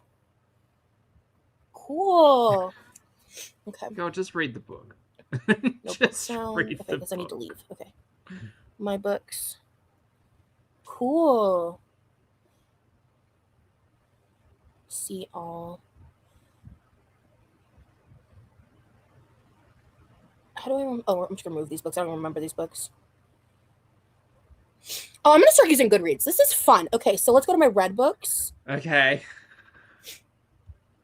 Can you tell us more about Papa being a professional clown? He was a hobo clown. Manwich, thank you for the super chat, honey. Manwich says, as a biracial person, hate when white people use the term mutt. Thank you for the super chat, honey. I appreciate it, Manwich. I guess he can speak to how professional he was. But yeah, he would do events and stuff, and I should show you guys a picture sometime. In your last live, I asked you what your haircut routine is, and you said you would want. Oh my God, girl, we're talking about books. We're not talking about haircuts. To get some type of our hair care routine is some type of gel because you didn't have any. If you were to get, I'm on the edge of my sink, waiting to hear about Rosie's books from 8 years ago. Your hair gel, how would I send it to you? Well, actually, the one I want to try, yeah, mutt is not is not on my wish list. Give me half a second. Everything's linked in the description and linked in my link tree and all the like for links and stuff. Sorry, chat. I'm so focused on this book conversation. I'm just there's stuff so waiting. I'm gonna remove this. I don't need that. Okay. Wait. Yeah, it's hair gel. Here it is. Okay. It's just a Tresemme Gel Ultra Hold First Control Gel. It's like $7. What? What was this about hair? No, go back to book. Back to book. And I have hairspray right now, but I'll be getting myself hairspray. I actually did put a few things on like highest and higher priority of just things that, the Tarani enhancers are gone. Damn. You passed as Cuban, Rosie, especially. I'm in Tampa. Nice. Yeah, no, my dark features are from the Hispanic side. Oh, I thought she was picking her nose. Oh, yeah. Is that right, Miley? Cool. And I will. I'm just prioritizing my budget. European mutt is like every white person in the US. Honestly, that's kind of, yeah, exactly. That's why I don't really claim ethnicity like that, right? Because, like, you know, I was the part of the family. Oh, Lord. I wanted to talk about books. Kelsey, thank you for the super chat, honey. Kelsey says, just back from the vet. Good news. It's just cats. Kelsey, I'm glad. Thank you for the super chat. I hope they're okay. Thank you for the support, honey. Tree that his Hispanic has zero involvement, and has always had zero involvement with my family. So I'll leave it at that because I don't need to go into detail because it's not the internet's Great, don't care. business. But back to book. I back to book. sometimes I wish I had a little bit more of that kind of background, but okay, let me go back to Goodreads. Okay, let's talk about.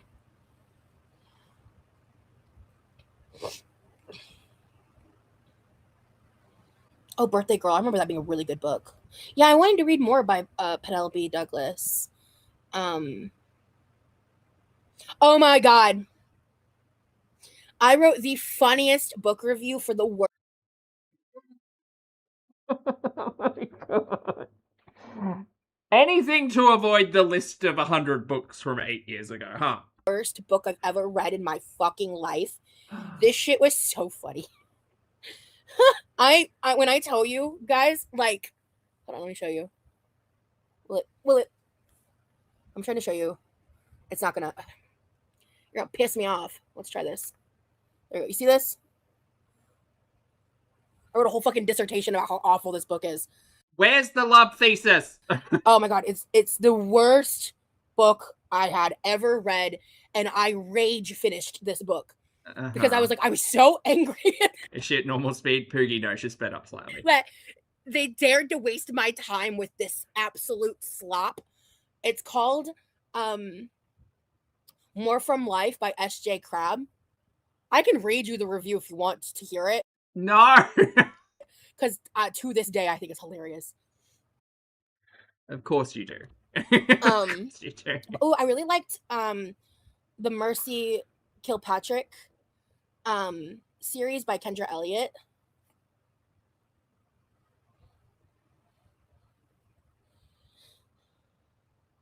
Ooh, yeah. I really liked A River in Darkness, One Man's Escape from North Korea.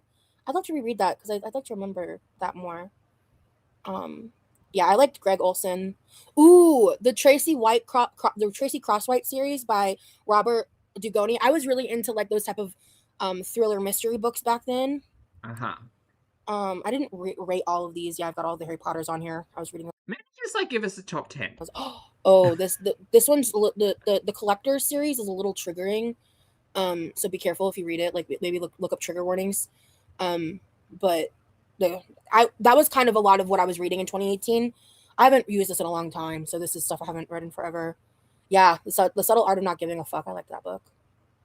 I think we also need to fix our the neckline on this t-shirt is going real far left. Oh yeah. Some of these didn't age well.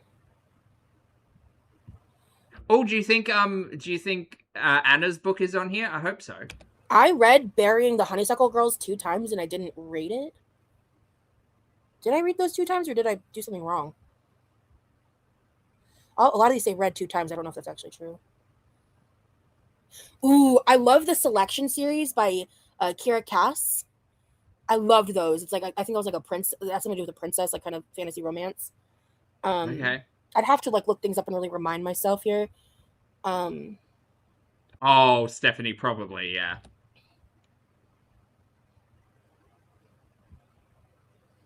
You know, I really remember this. I think this is a YA book. I really remember liking this book. I'd tell you I'd love you, but then I'd have to kill you. I couldn't tell you what it was about, but I remember really liking it. Okay, chat, I'm stretching. I need to read the City of Bone series again. I do love YA. Shoot me. I don't care. Oh, yeah. My first book I ever reviewed was The Diary of a Young Girl by Anne Frank. That book changed my life when I was a kid. I read it when I was like 12. I developed a huge like fascination and hyperfixation on not just World War II, but specifically the Holocaust. And I've talked about this in the past a good bit. I have not read ACOTAR. I've heard Sarah J. Maas is fairly problematic.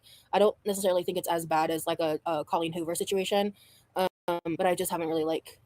Oh yeah, you guys saying to read the review. I'm just kind of rambling. Okay, let me look this review up. Okay. Oh boy. Okay, I missed a lot there. 1 second. We have a total of 160 books. Let me see. I think I have some people I need to remove from this shit. Hold on. Oh, maybe she was reading YouTubers' books as well. I did hear her say that the first book she reviewed was Anne Frank. Yep. Can you block on Goodreads? Sorry, that was petty. God, who the fuck cares? Who cares? Isn't one of Rosie's biggest dreams to write a book? Pretty sure she said that at I one don't point. think you can. That's okay. I'm definitely unfriending. Yeah. Oh, an ex-friend is on there? Oh, well.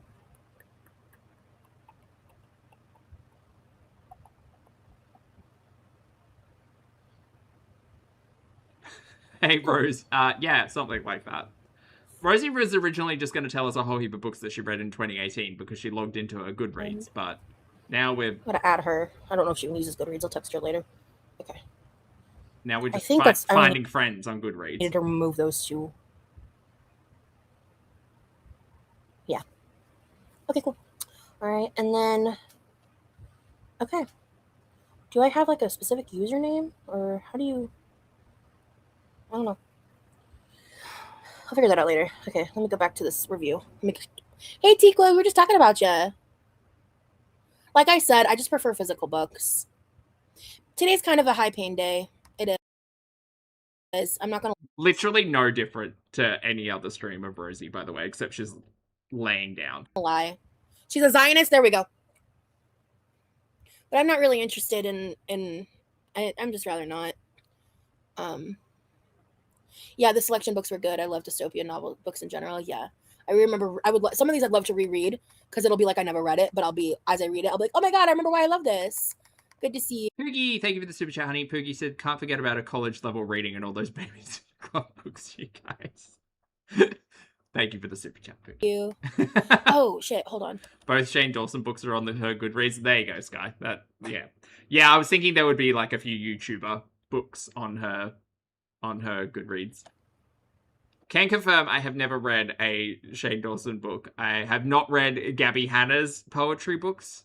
I have not. I did try to read Anna, aka Glitter and Laser's book, but it just didn't hook me.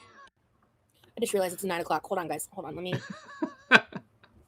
me ask him what he's up to. Oh my god, my text messages are fucked up. What do you mean? Okay, there we go. Okay.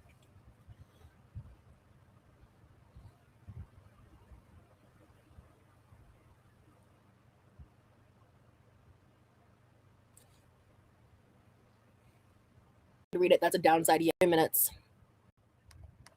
What she's waiting for. Bluntly dank. No shit, Sherlock. Respectfully. I'm gonna say this very bluntly, Dank. No shit, Sherlock. Respectfully. I don't know what Dank said, but okay. Now let's see. Beyond that, I don't want to go further in that conversation because I don't know what else to say other than not shit. I don't know why people think I don't know that. Anyway, yes, let's read the review.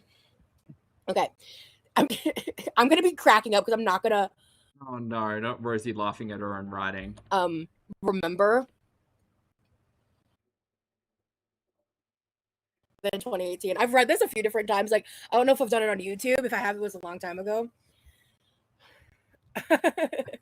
Oh, is that not the first? Is that not the first one, Barry? If they keep it up, you can start timing out because that's ridiculous.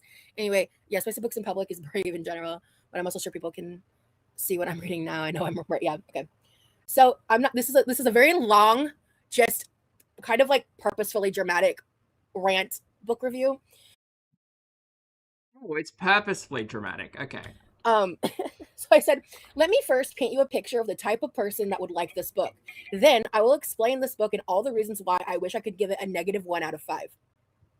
Imagine a white suburban 35-year-old mother. Dude, I'm turning 35 now. That's wild. Anyway, uh, imagine a white suburban 35-year-old mother of 3 who posts her every move and mom-related memes to Facebook all throughout the day, as well as constantly talking about God and Bible verses, but also uses religion to push misguided and often unthought out viewpoints about things that don't affect her. Oh, I'm already exhausted. She buys this book on her husband's credit card to fill the void of her loveless marriage, having seen him check out the waitresses behind on their weekly date night while sorry.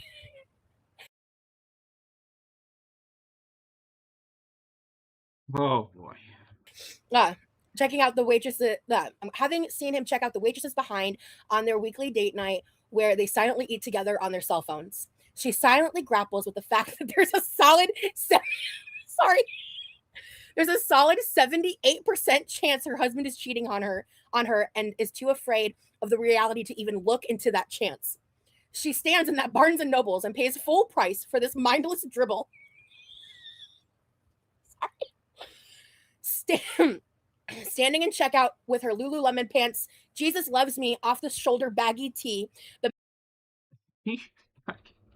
I know that I can come across as quite judgmental at times, but my God. The messy bun she spent an hour on to perfect with a full face of makeup, holding a pink Cambo tumbler with pink monogram initials filled with red wine at 11 a.m. Sorry.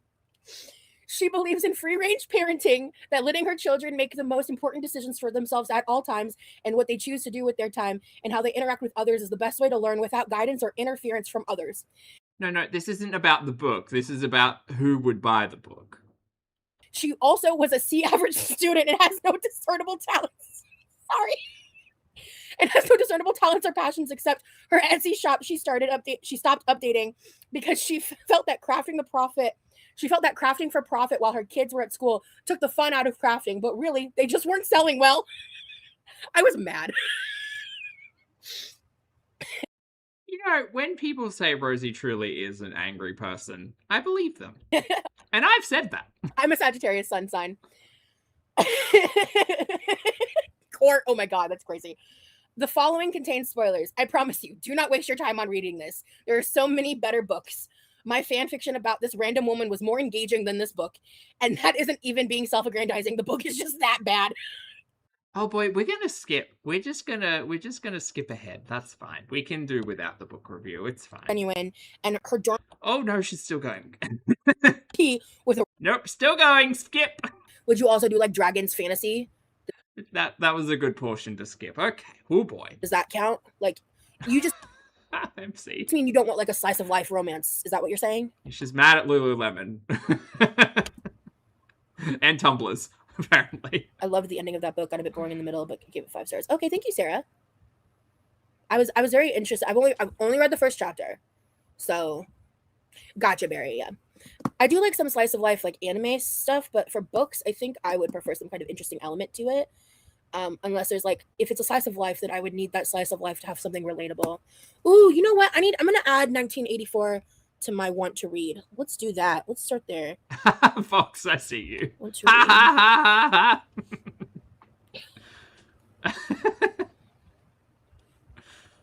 That was the Titus from Final Fantasy X laugh, by the way, just in case. By George Orwell. Oh, I did see someone in her chat earlier recommend 1984.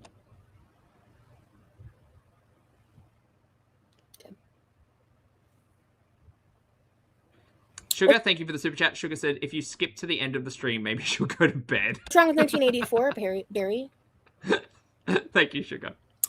I think Birthday Girl is a smut book someone recommended to me. I think I preferred, because I read 1984 and Brave New World at basically back to back, and I think I prefer Brave New World. A long time ago. It just had a little bit more like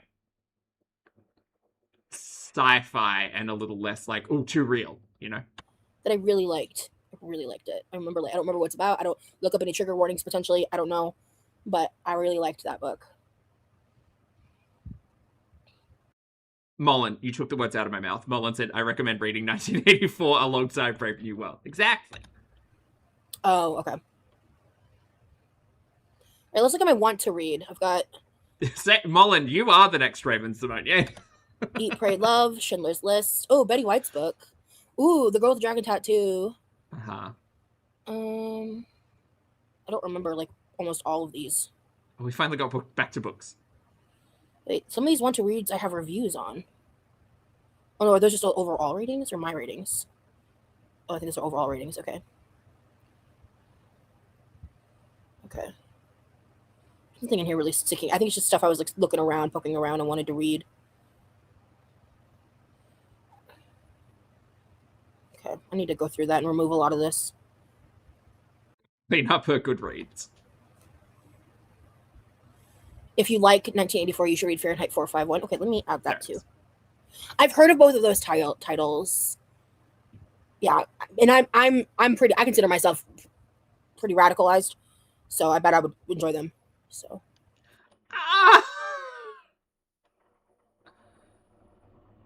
Enjoy might be a strong word.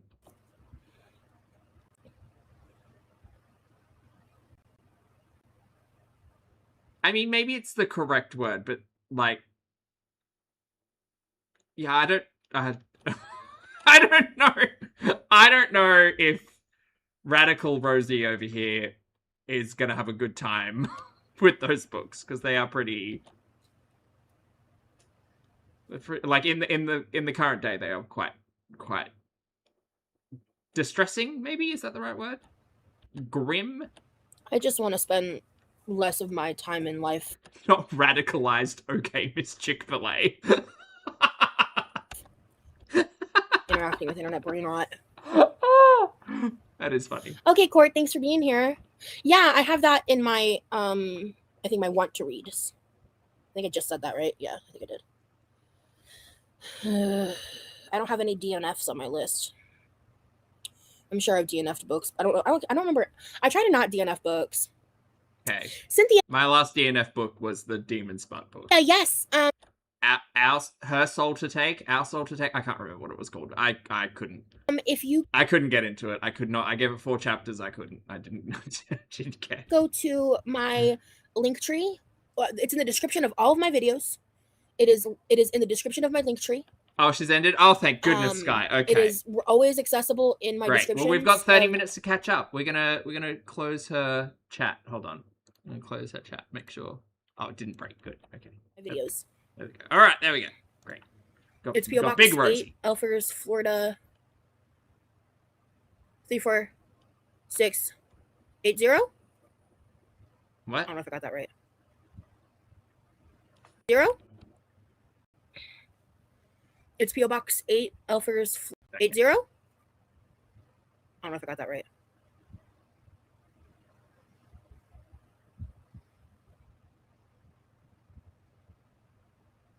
Of course, that's crazy. Megan said, has anyone else read The Wheel of Time? That's my favorite series. Megan, I love The Wheel of Time. Is that I love The Wheel of Time so much. The Wheel of Time is in my, like, top 3 fantasy series. Actual book? That's a crazy sentence.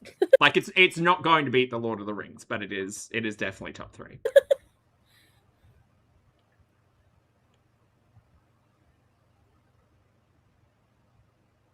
I have a lot of nostalgia for that series, and I know that it's very long-winded. But I do very much enjoy it. And the fact that it was finished, even though Robert Jordan passed away, just makes it, like, it's such a good series. Absolutely, I would love homemade. Also, can I go on a rant for a moment about Game of Thrones? Will you give me the space to have a conversation about Game of Thrones? I'm mad. I'm pressed. I am panini pressed. Gifts and cards. Georgie boy, get your fucking finger out. Finish your books. Finish your books. Or say that you're not finishing them. Just admit failure. Just say you're never doing it. Just end the facade. Or just letters. Like, oh. like a handwritten letter would be dope. Because I'm sitting there, and I'm enjoying. I mean, I might be in the minority here, but like I'm enjoying. What's the fuck's it called? Dragon Queens. I don't love this season of Dragon Queens, but it's it's enjoyable enough, right? The sad part is I know where the story goes because I've read the books and watched the original Game of Thrones. But like it's been years. It's been years. I stopped reading Game of Thrones on its last book like what feels like over a decade ago now. Where the fuck's the book, George? Where's the book?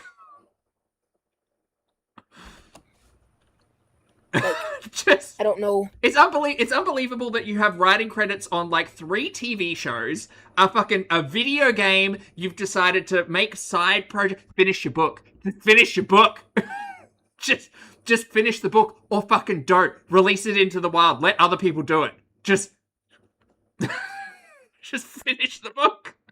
It is not that hard. Depending on the length, I might read it offline, but like I was giving him grace, right? Look, Rosie, I'm so sorry. I was giving George R.R. Martin grace. I said, you know what? He lost control of the TV series. We all saw how season 8 was received.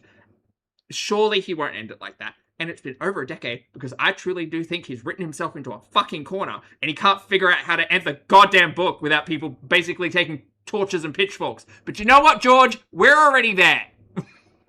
We are already there.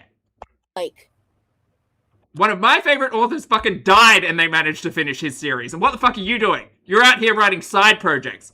Don't get me wrong. Like, Knight of the Seven Kingdoms was great. Really loved that. Great show. Good show.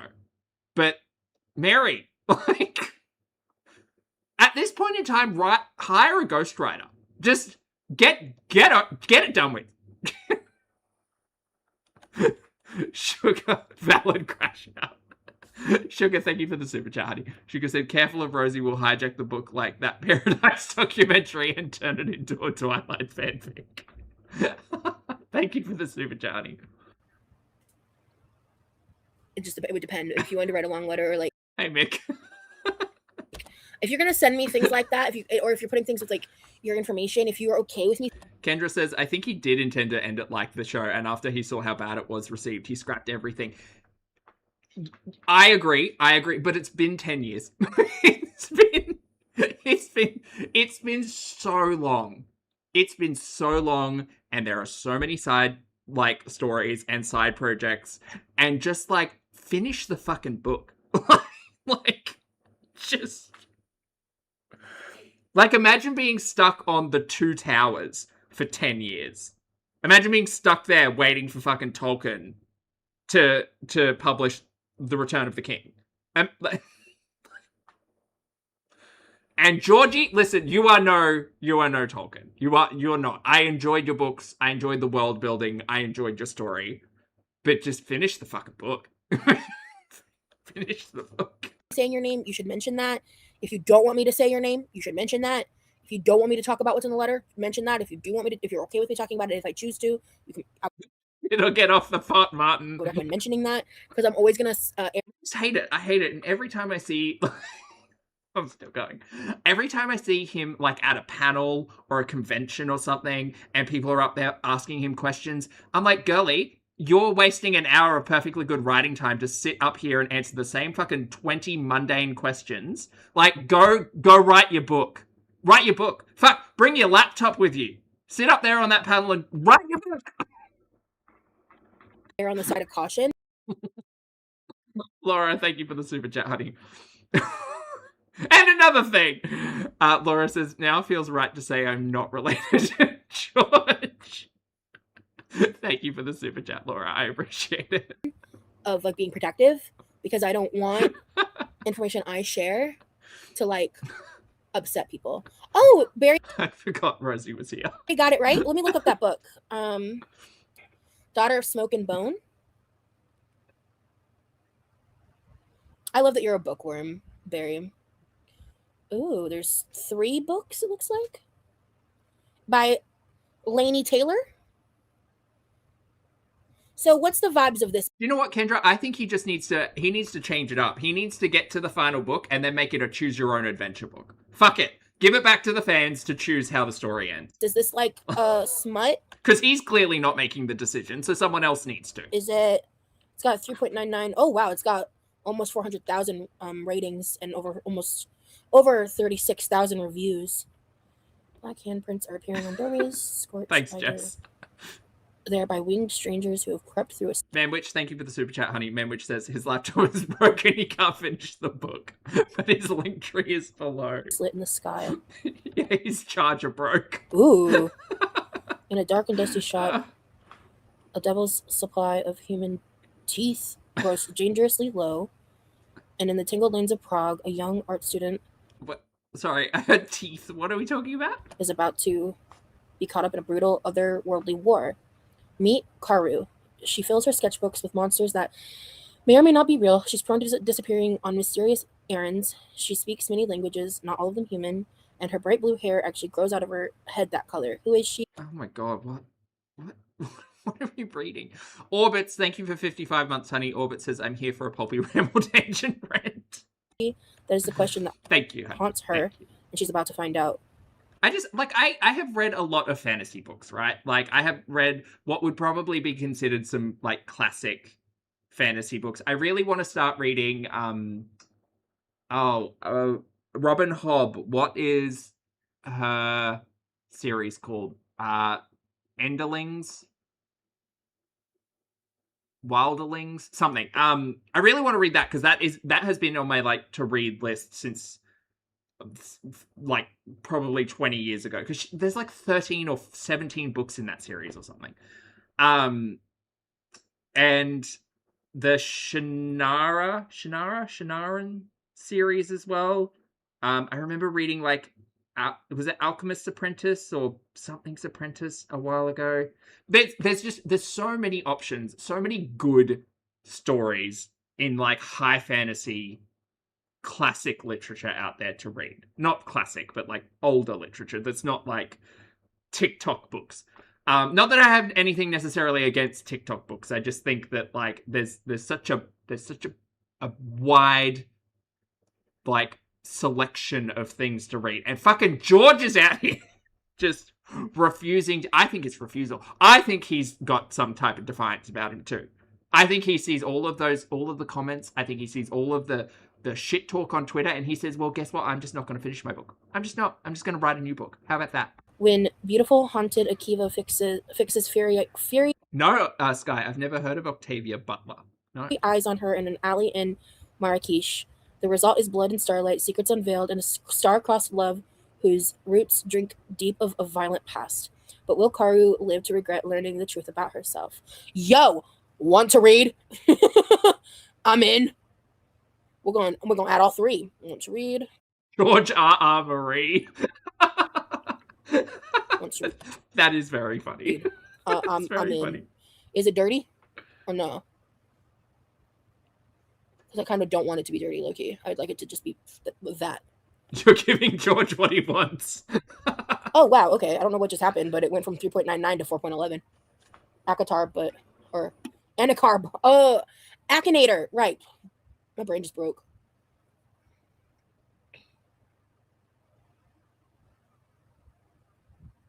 That sucks, Sarah. Can someone answer me on if this book is a dirty one or not? What book? I think it might not be. It's hard to tell. What is the book? The series, the Smoke and Bone, Daughter of Smoke and Bone. Why does that sound familiar? Did they make a Netflix show or something out of that? Or I'm thinking about something else. Is it Key and Bone? No, what am I thinking of? No, is it Ash and Bone? Something and Bone. Do you do sci-fi too? Have you read Seven Eves? Gummy, I find it much, I don't know why, but I just find it so much easier to read fantasy. I think it's because the tropes are so, like, built into my brain where, like, I can pass it easier. Sci-fi, I haven't read a lot of sci-fi. Like, yeah, I can't name a sci-fi series that I've read. So no, not really. I'd like to, but it's just not as easy reading, I think. Shadow and Bone, that's the thing I'm thinking of. Oh, it's YA. Great, good. Okay, good. I don't know. I'm just not. Right, Ash and Bone is something different then. I tried to get into that smut book I bought. The Demon Smut one? And then I wasn't really, I was like trying to get into the story and I was like, let me just keep pushing through. It was and bad. then I got a little distracted and then I met with my boyfriend and then I was not interested anymore. Good. Okay, good. Cool. Yeah. The Smut apparently started at like chapter 6 or 8 or something. I got up to chapter 4 before I was entirely disengaged. I that's what I want, to be honest. I wouldn't be against reading it if it was smutty, like I would still consider it, but I want to read like fantasy. I mean, June, I guess. June is sci-fi, right? And I've got Foundation. Foundation is on my list of things to read, which I know is like a huge undertaking on itself. And June, I only got through. I think I got through the first book and then put it down and never picked it up again. So technically sci-fi. See how I do with this and the ones I have, but I like the way that book was described.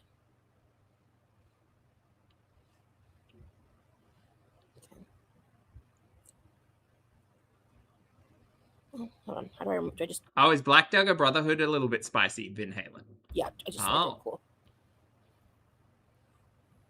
Interesting. Very tame, but still captivating. Captivating is what I care about. I mean, I love romance. I love it, and I love it when books are able to captivate deep intimacy. Okay. Or encapsulate deep intimacy within the story and dialogue, where it's not like overtly like, we're going to Pound Town, you know, like that's got to be on someone's intro. That there. Who wants that one? Where it's not like overtly like, we're going to Pound Town, you know. Like, oh, chat. If anyone wants that, that's 26 minutes away from the end of this current live stream. That's fun. I love that. With YA, it's definitely like, I love it when they're able to have that like romance with innocence in it, like in that sense, you know. Like I love. Ma'am, I'm sorry. You are talking out of tribe. You're talking as if YA is the only like collection of stories that explores the concept of romance without Pound Town. But okay. All right, that's weird, but okay. Of that, like I think that's when the author is like talented and able to do it well. I love that. Right. Okay.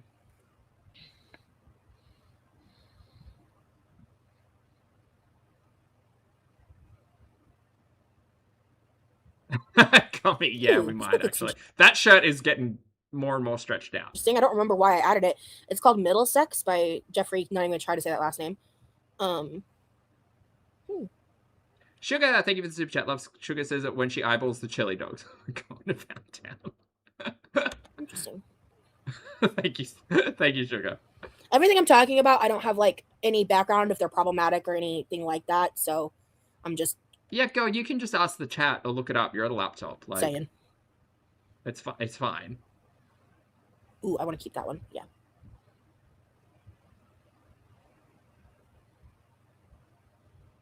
I don't want to read that. Not anymore. Ooh, I love Amish books just because I like learning about other ways of life. Interesting.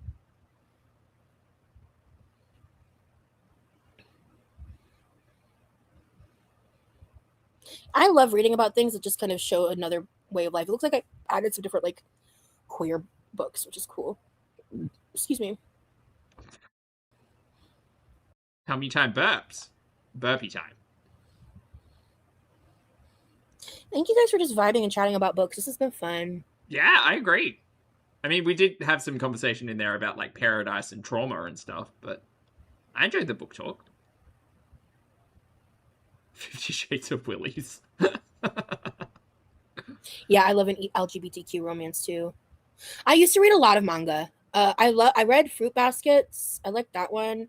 Oh, there was this one I was obsessed with. I don't remember the name, unfortunately. In high school, I read a lot of those. I would read sometimes I read like 4 of them in like a day. Okay. Cool story, bro. We're 35. Let's 'Cause I could let's make some like recent stories. back then I could read a manga in like an hour. Uh-huh. Because most of the pictures are just kind of I would go check out like 10 of them and come back in a day or two from the library. Cool. I'm grateful I got to go to school before the book banning shit.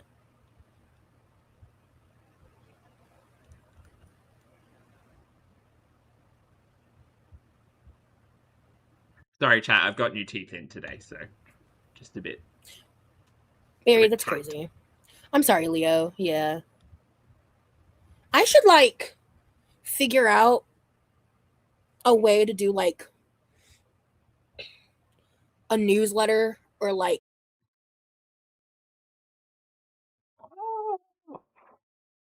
Who's signing up? Who's signing up for Rosie's newsletter? Who's signing up?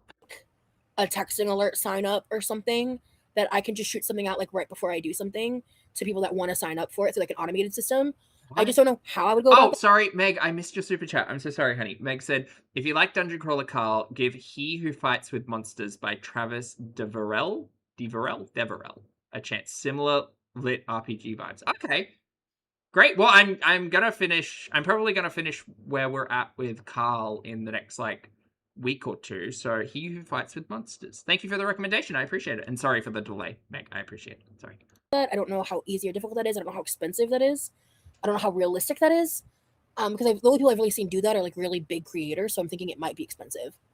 I'm sorry. What is she saying here? A newsletter to notify her chat of what exactly? Shoot something out like right before I do something to people that want to sign up for it through like an automated system. I just don't know how I would go about that. I don't know how easy or difficult that is. I don't know how Wait, hang on. You're so confusing. Who are you sending this newsletter out to? expensive And what is it about? that is. I don't know how realistic that is. Because the only people I've really seen do that are like really big creators. So I'm thinking it might be expensive. Sending out a newsletter to your audience just before you start something? What does that mean? What does that mean? But that would be a good way to kind of circumvent, Nice gloves, you ride a bike? Nah. A carrot cake newsletter. My boyfriend and I are matching though. I love that. I don't know anything about heated rivalry actually. I never get live notifications with videos. That's so lame. Why don't you put it out on your Instagram then? Okay. Instagram community tab posts. I don't know. Twitch. Are you still using Twitch? What about your Patreon? Is that still going? Put a newsletter out on Patreon. Don't give her ideas, Zach. Oh, she's complaining about snipers. Oh. Well, I mean, we watch it delayed. So if you want your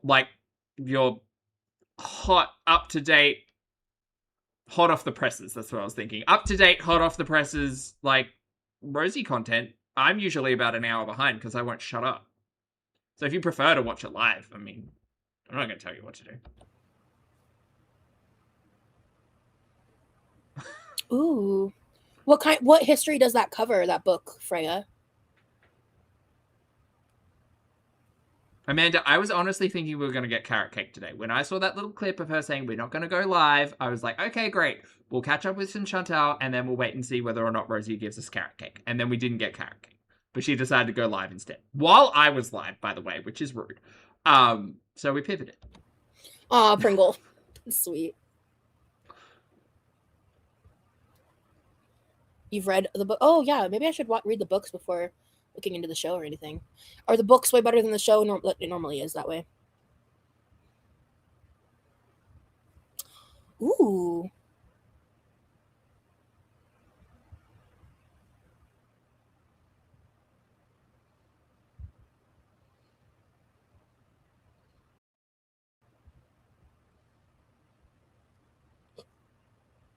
Well, thank you to the person that just requested a cameo. Shout out cameo. I won't share any information. Ooh, fun. Psychosis. I'll get to that soon. Oh my god, fun. Yeah. Oh, it's a private request. So I'm not going to speak on it at all. But yeah, if you guys want a cameo, link in the description. I forgot that she had cameos. Personalized videos. I forgot. Paper clips, I agree. Sorry, paperclip, I agree. I actually really appreciate it. I think our chat's awesome. and they make me laugh and smile every single day. I really appreciate that. Every little bit helps. Recently, every book adaptation I've seen that became a show isn't as good as the books. Off Campus bummed me out. The book was so much better. I believe it. I just started reading the book, didn't watch the show. Gotcha. I watched the show and loved it. I read it to get ahead. Nice, Valley. I'm not super into true crime. Now, when it comes to books, I do kind of like thriller mystery a little bit. Also, especially if it's like, because true crime is like real crime. It's in the title, yeah. Like those types of books, like the ones I mentioned, like the Mercy Kilpatrick and all that, those are like fictional characters, fictional stories. So I don't feel as like weird about that. And I really like when they're really like captivating and well written, like interesting storylines. I read the books before the show, so I have to say the books are better, but I got my friend into it and they said the TV show is better. Oh my god, Demi, they are. I think books They are giving Yu-Gi-Oh! 6 is what will happen. Oh, I love that. In season 2 of Heated Rivalry. Gotcha. He must be really deep in Magic Gathering right now.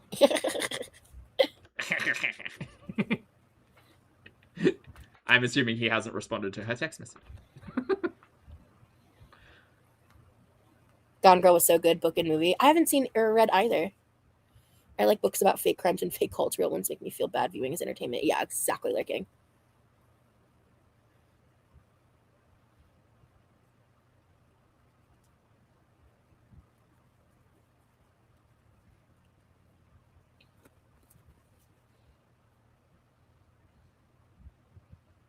He's typing.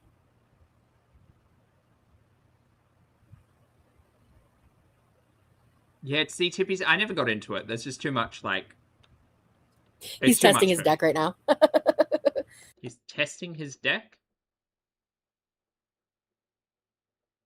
What? Okay, how much? Like, virtually? Much longer? I guess he's doing a virtual build of his Magic the Gathering deck. We're both kind of...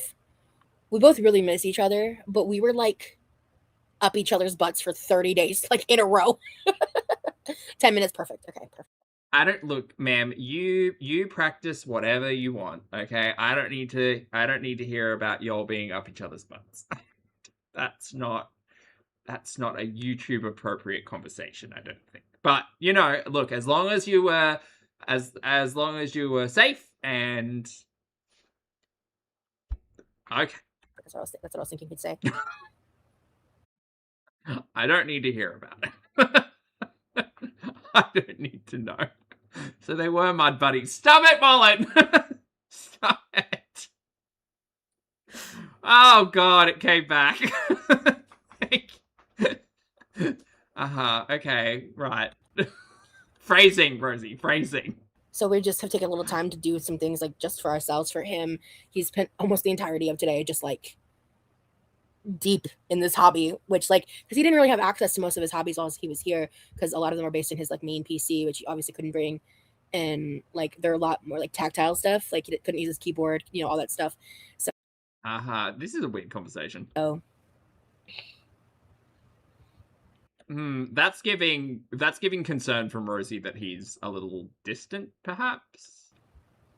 Just text me when you are ready. Heart. Yeah, there's a I'm getting a sense of a bit of nervousness perhaps there. Okay. Has she peed yet? No, she hasn't peed. You talking about true crime from that perspective? And this stream was 2 hours long. Perspective has made me rethink watching true crime. Well, thank you, Bookworm. Like, is there a way to ethically consume it? No. That's a sad part. Insecurity, that's the word I was looking for. That's the one. No. It's one thing to watch, like... Hey, Rachel, good to see you, love. Media that's approved by the families, that shows the facts of the case and the story of the case. It's another to watch people... It's another thing to watch people put on their makeup while they talk about... While they retell true crime stories from, like, their perspective, or are doing mukbangs while they talk about it, which is why Stephanie Sue changed. Like, even, like, the podcasts that talk about those stories, they are monetizing other people's trauma. Oh god. For entertainment at its core, and there really isn't a way to like engage with that differently, you know? I think content made by the family to get justice, yes.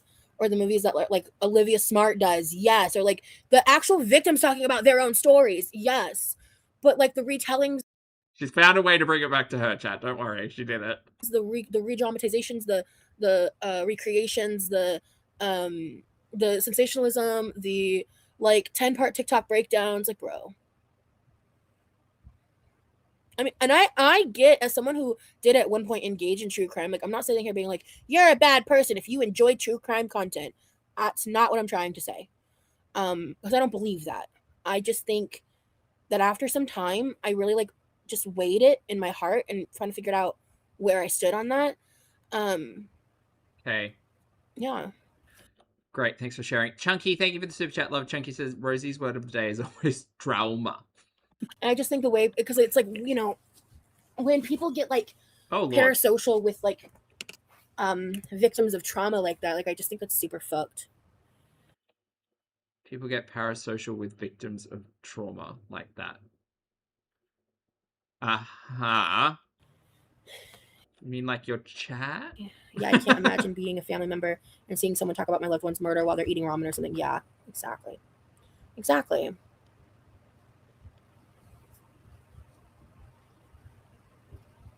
Yes, so chat, exactly, Auntie, yeah.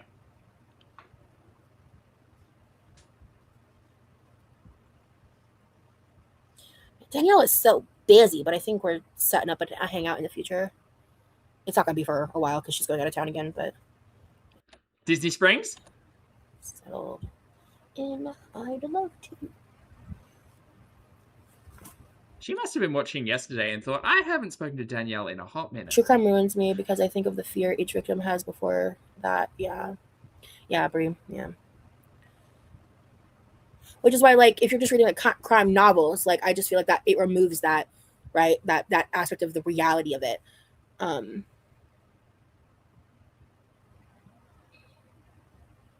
Okay, I'm officially getting kind of warm, and I don't want to take off this blanket, so I'm gonna take off the gloves and see if that helps. They did. I think they did eventually get warm. They weren't warm at first, but I wore these for almost 2 hours. Well, technically, I put them on a little bit before the stream, so probably about 2 hours. How do you feel about reactions to content that's already out there?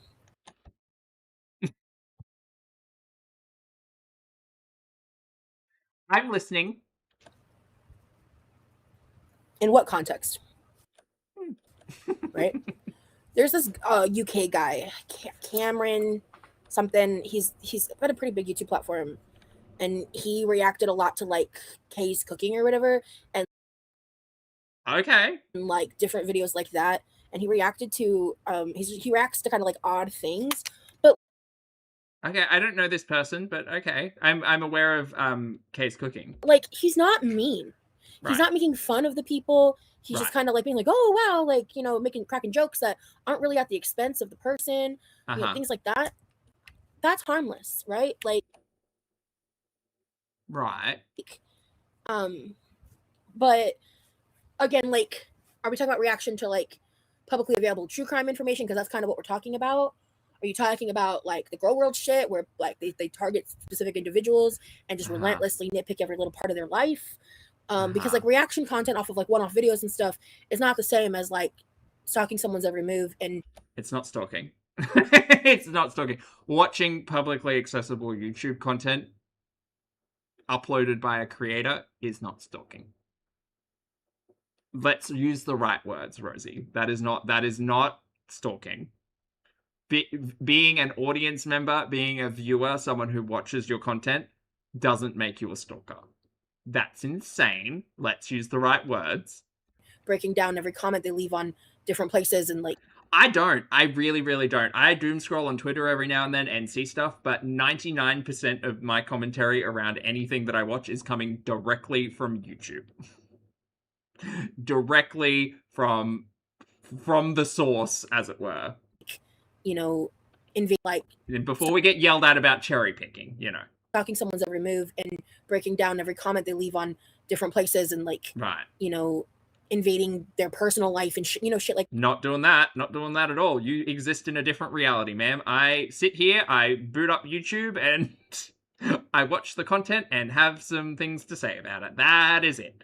I am not engaged in your real life whatsoever. We are not, I won't speak for everyone. I am not stalking you. That is not what this is. I am watching your content and I have things to say. And I get it. You don't have to agree with the things that I say. I can be critical. I can be snarky. I can, look, I'm sure Georgie probably doesn't appreciate being told what for. But at the end of the day, I am an audience member just like everybody else who watches you. And we've just got some things to say about your nonsense. That so it's like I watch reaction content for me. I don't even know if this question was about reaction content. I think this is more about the true crime stuff, and if people put it out there, what are your thoughts on people reacting to that? But maybe it was an open question. Many years, and for many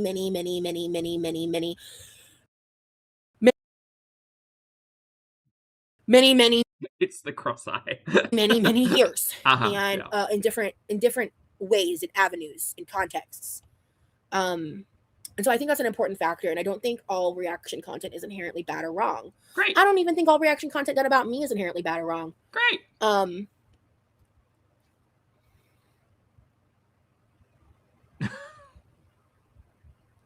Sorry, my nail was like frayed and I didn't want it to get caught on something.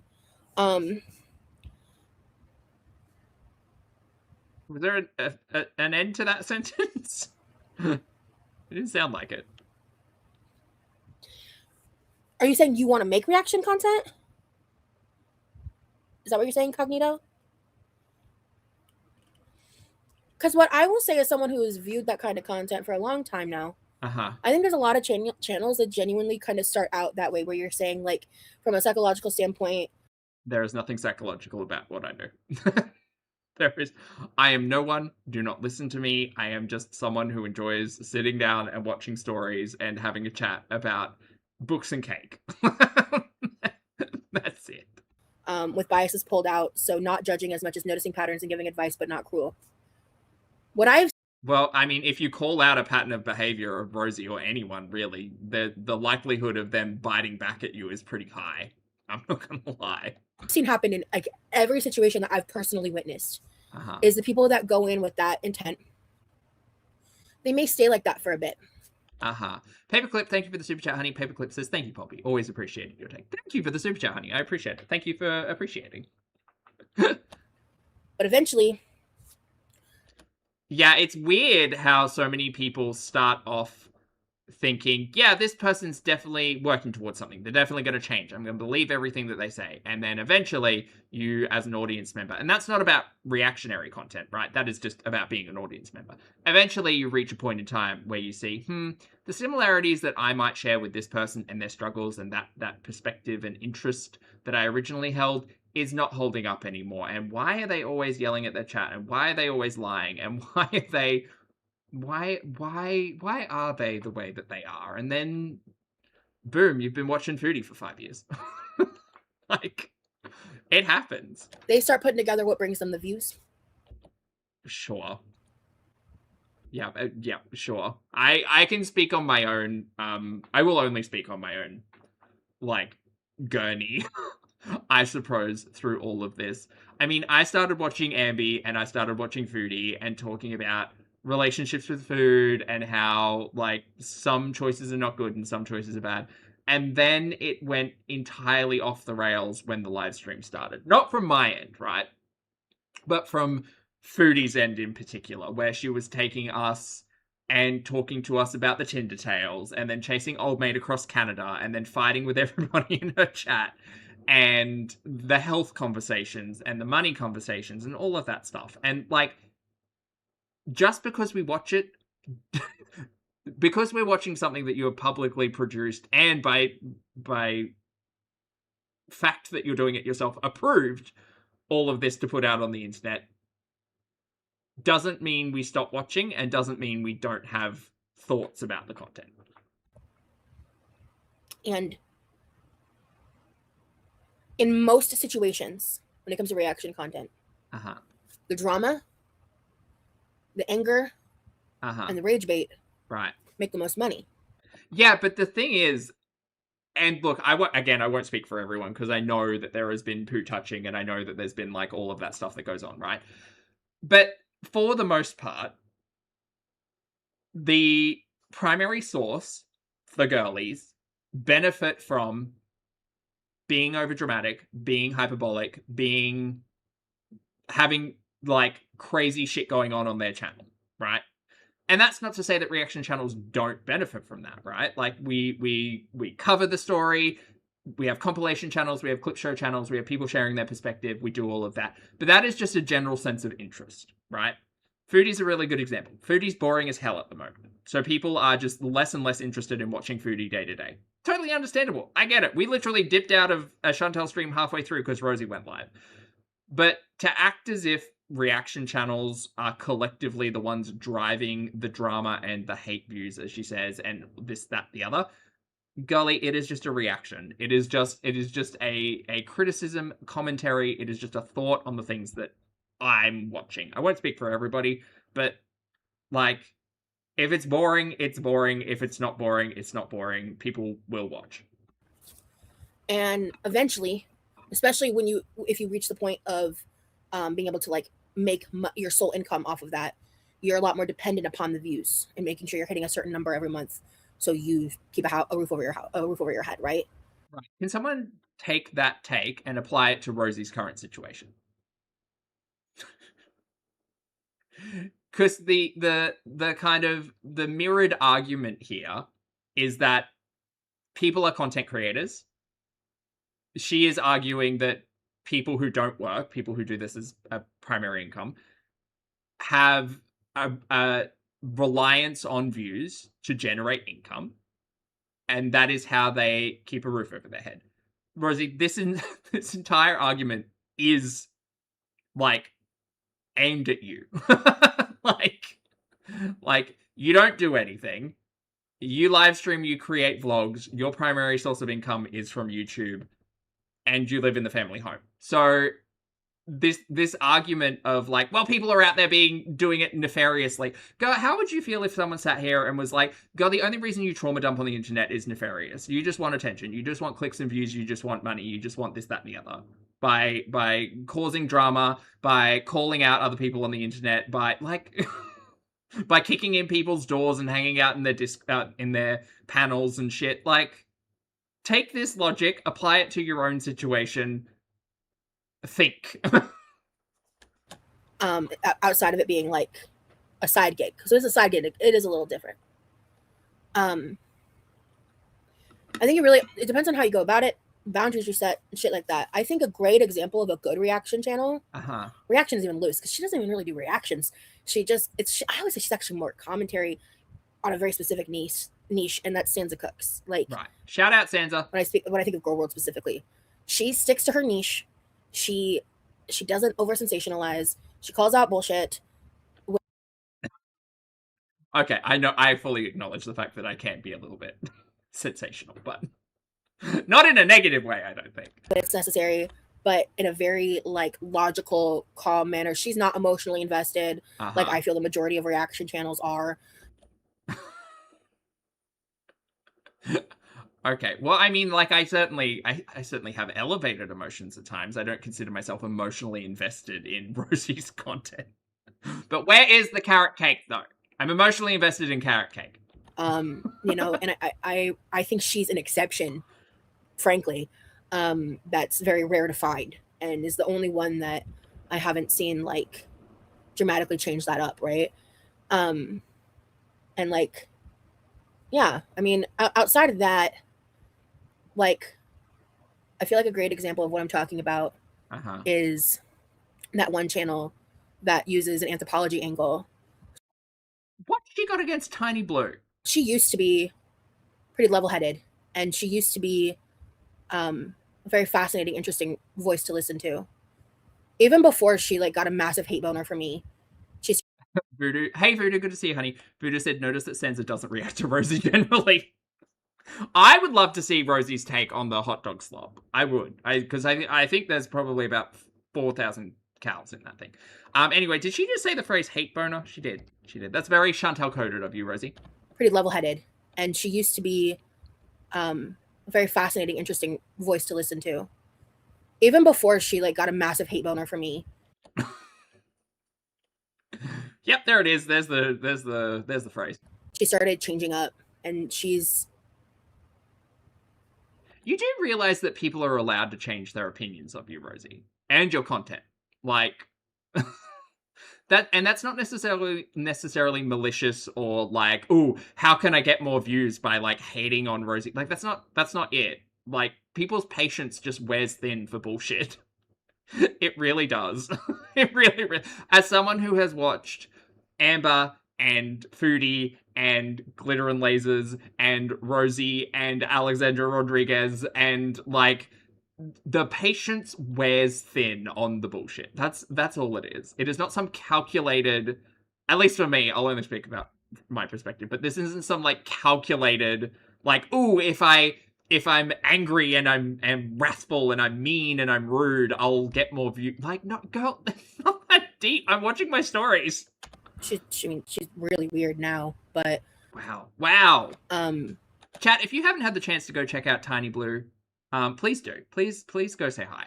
It's just like go say hi for me on their latest upload because I know you all like to do that. I saw the support you all sent to MC. When you become so biased and overly invested and you fall too deep into the rabbit hole, it's really hard to get out of. Right. And from a viewer perspective, I feel like I got really deep in the Girl World rabbit hole, and it took me a while to completely detach myself and get myself out of that. Right. Where did the reaching out to reaction channels and asking them to react to your content fall into that rabbit hole exactly? At what level of the rabbit hole did we fall into there? It's so funny, like people don't like Rosie for free. I mean, true. True. Whenever Barry, like a week or so ago, like I don't remember how long it's been actually, whenever Barry was like, girl, delete Reddit, I was like, you know what? Yeah, I did that, and I'm completely detached. I actually, because of Barry and my other mods, it's sending you screenshots of people's chats. Yeah. It's been a very long time since I've seen the hate comments. Right. I'll just kind of ask, like, I'll just do like a pulse check, a vibe check about like what they're majorly about. So I kind of. That's insane. That is so crazy, Rosie. Girl, just go live your life. Go live your life and have fun. What does it matter? What does it matter? What does it matter? Honestly, what does it matter? What does it matter? What people's perspective or opinion of you on the internet is? What does it matter to you? How does it impact you? How does it impact you if you don't know about it? Go live your life. Go take us on a $300 Costco haul. Like, it doesn't matter. It doesn't matter. It doesn't matter. I just know roughly what's going on. And it sounds like she's being a little parasocial. Yeah, it does. It's been incredible for my mental health. And just removing myself from the cruelty and the hate has been very good for me. And okay. I'm grateful that I have someone and some people that help me make sure that, like, if there's anything I truly need to know, I'll know. What do you need to know? What do you need to know? Like, I don't think you need to know 98% of what might be discussed about your content on the internet. This is all like the in real life bullshit aside, right? Like, but like, what is the need to know? What classifies as a need to know? Because I've had that here and there, and then sometimes, you know, people get lives and they're not able to do that, so then I have to go in and check occasionally because I just have to make sure that, like, really scary IRL stuff isn't trying to happen or, you know, is happening, right? Do you but okay, here's the question though, because I'm like, there's so much content out there, right? And I can't watch everything. But is in real life stuff that is going to affect Rosie discussed on YouTube? Like, is that a thing that happens? Because I don't know, and I hope not, but I don't think that's the case. I don't think that IRL fuckery is discussed on YouTube about Rosie. That's cuckoo bananas. That's crazy. Because I think that kind of behavior would probably be, like, called out, as it has in the past, pretty quickly. Pretty quickly. Maybe I need to sign up to a newsletter or something, because I don't see that, but okay. or if there's like things that are happening that I'm not being contacted about, like I needed to know. But now I have like people that understand the lore and know the situation and are able to like help me in that way. And that is like lifted such a burden on me. Right. Of the Reddit doom in ways I scrolling. can't even begin to say. Right.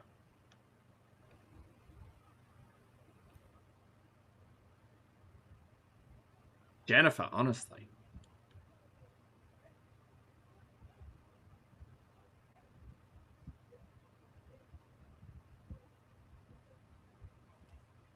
I miss talking about books. Me too. Yeah, Take us back to hot dogs. Unfortunately, I got a random push notification from Twitter that was a hate tweet about my relationship, like the day he left, and I was not thrilled about that. Okay, turn the notifications off. But I need to protect your peace. Isn't that a phrase from back in the day? Yeah, notifications off. fix that, because that's the thing. Like, I don't know. I've never been able to get Twitter to. That's not saying it's not like. It's not other people's responsibility about what they say. It absolutely is. Like the iconic line. What was it? Why people telling me how to react and not telling her how to act? Is that it? That was the vixen from Drag Race. Like it's not the onus is not necessarily on Rosie, but oh my god, like do some things to protect your own peace, like. But no, because now we get the opportunity to come online and talk about it like this. So I guess this is just a perpetual cycle. Stop doing that. You know how many fucking people I've blocked and muted on Twitter? Crazy. I keep it because I need it for a bulletin board in certain situations, but you need Twitter for a bulletin board. You need Twitter for a bulletin board.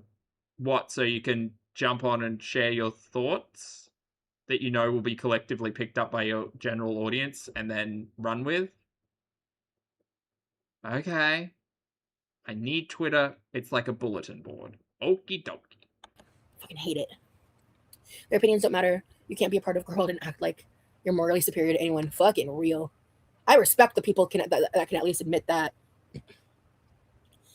Girl, again, as someone who is severely just like not interested in in looking at every single thing that Rosie writes or types, or I don't. I just want to be here and watch my stories. That's it. I just want to watch the nonsense on YouTube. I think I would like the lol cows to be seen in a more human light, even though they're flawed. We all are. I mean, hey, if you feel like you can really add a neutrality to the space that would be an overall net positive, you know, good for you. But if people are even remotely compassionate in my direction, they get fucking shit on, bro. So at least I'll say that from me. I mean, I'm sure it's probably the same for the other ones too. Or, you know, I don't know what it is like for other people. I know I'm not an LOL cow. I know I'm perceived as one. I know I am considered one in the internet space. I'm not delusional, but I know in reality I'm not one, and you can't convince me otherwise. But ultimately,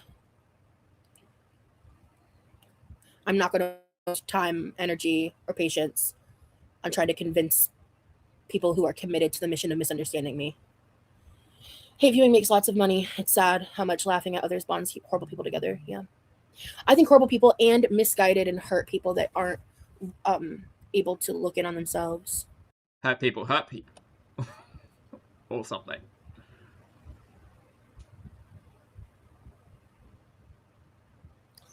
It's hot in here.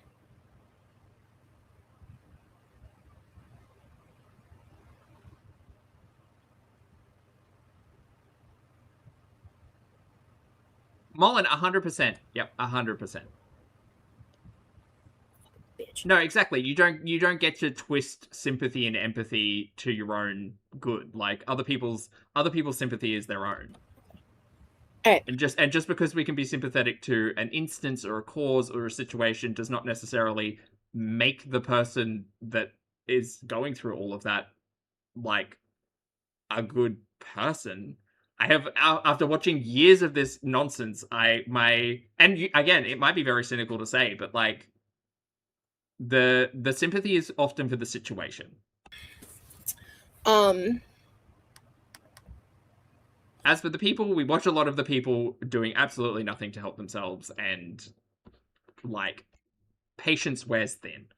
It's so wrong because they forget there's a person that they're turning into entertainment regardless of their feelings. Yeah, because You are an entertainer, Rosie. We rephrase this. You create content on the internet. You are an entertainer. the whole point is to dehumanize me. That's kind of the whole like underlying, like the kind of underlying bubble guts of girl world is like, the inherent draw subconsciously to the majority of these people is the dehumanization of fat people.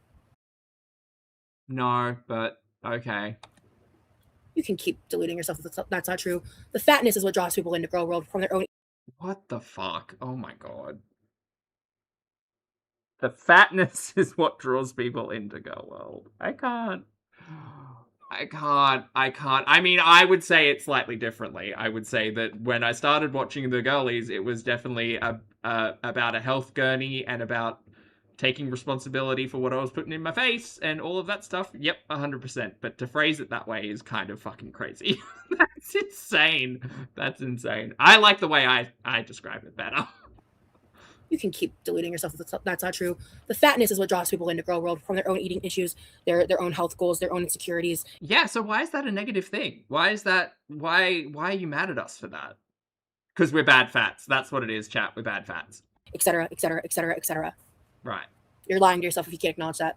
Right, I do acknowledge that though. I do acknowledge I started watching Ambi and Foodie when they were going through one of their many like YouTube cycles. I absolutely acknowledge that. I had a lot of time and patience for the bullshit that they were creating. And then eventually I realized that they weren't taking it seriously, so why the fuck should anyone? Like it is a joke. It is entertainment. It is like trash TV. Like these people aren't serious about helping themselves, so like why would I waste that energy on thinking that they would? And as for Rosie, like I mean, Rosie also had an entire health arc on YouTube that is mostly now deleted because of the whole like demonetization gate thing. So she's fucking weird for being out here thinking that even her own audience is only drawn in because of fatness and not about a potential like lifestyle change. I mean, I started enjoying watching Rosie because it was a new person to watch, but also she was doing so much cooking. So she was doing so much like nonsense cooking. And somewhat like speaking back to like Kay's Kitchen, I would love to watch Kay's Kitchen, but I know that Kay doesn't necessarily love being reacted to. And neither does Rosie, but I mean, that's a slightly different that's a slightly different thing. But I mean,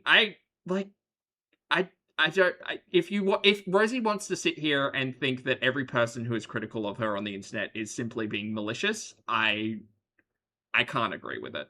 Jennifer, thank you for the super chat, honey. Jennifer says, if Rosie, Amber, and Chantal woke up skinny tomorrow, they would still be terrible. It's not the way. No, it's not the way. And I would still watch. Like it wouldn't matter. I would have been so happy if like Ambi had gone through with the weight loss surgery from that arc she did a long time ago and actually like documented that journey. That doesn't make her not a terrible person. She's a fucking terrible person. Like that doesn't like your weight does not define you.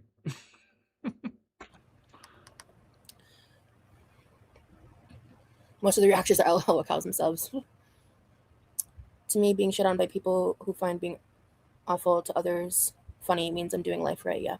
Amanda! Well, I'm about to end because my boyfriend's ready to hang out with me. He wrapped up testing out his deck for Magic. That's what I'm saying, Cognito. Imagine if every bad thing you ever said or did was broadcasted online and dissected. Yeah. It's also all women. Yep.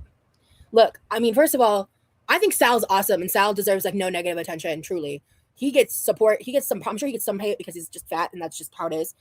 I don't know who Sal is. He does not get the same experience as other women. Even fucking Will Kelly, a true nightmare of a human being to people. Who the fuck is Will Kelly? Who are these people? I don't know these people. In public, doesn't deal with the same level of harassment and hate that like the girls do. Right. Wonder why? I don't know them. Why? I don't know who they are. Because videos made about him as he's escalated. Because in recent history, he's got more videos because he literally was like weird with a teenage girl in public and is like a menace to society for attention. I used to, before he went fucking off the wall, I really liked watching his TikToks, but I need to go. Okay, girl, I'm not chronically. I mean, I am online a lot, but like, I'm not chronically online enough to know who the fuck you're talking about. I'm sorry. I need to go.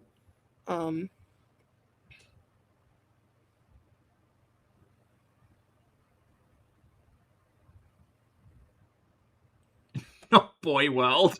Absolutely, Pringles. Thank you. yeah. We. If you want to watch the replay of this, I read the review and I was trying to not laugh the whole time. Okay. All right, guys. I'm gonna go hang out with my boyfriend. This was fun. I ended up being able to be live longer than I thought. Perfect. Was this fun? I don't know. The end of the stream was a lot. All right. So I'm gonna go spend the night with my sweetie. Y'all have a wonderful day, Okay. a wonderful evening wherever you are, and Thank stay you. true. Bye, guys. Peace. All right, we did get yelled at. We got yelled at twice. Love that for us. Clock that T. Was that about the 2-hour mark? It was almost exactly the 2-hour mark. There you go. She does have a schedule. Anyway, chat, I'm going to go. My butt's asleep and I've got some things to do. So thank you very much for hanging out with me today. I appreciate you all. I hope you have a lovely day. If you could hit the like button on the way out, that'd be amazing. Please take care of yourself. Please make sure you brush your hair and your teeth, wash your face, get your steps in, hug a loved one. Don't be a dumpster fire on the internet. Make good choices. Be good people. I appreciate you all. Thank you so much for hanging out. And I'll see you all in the next video and or live stream.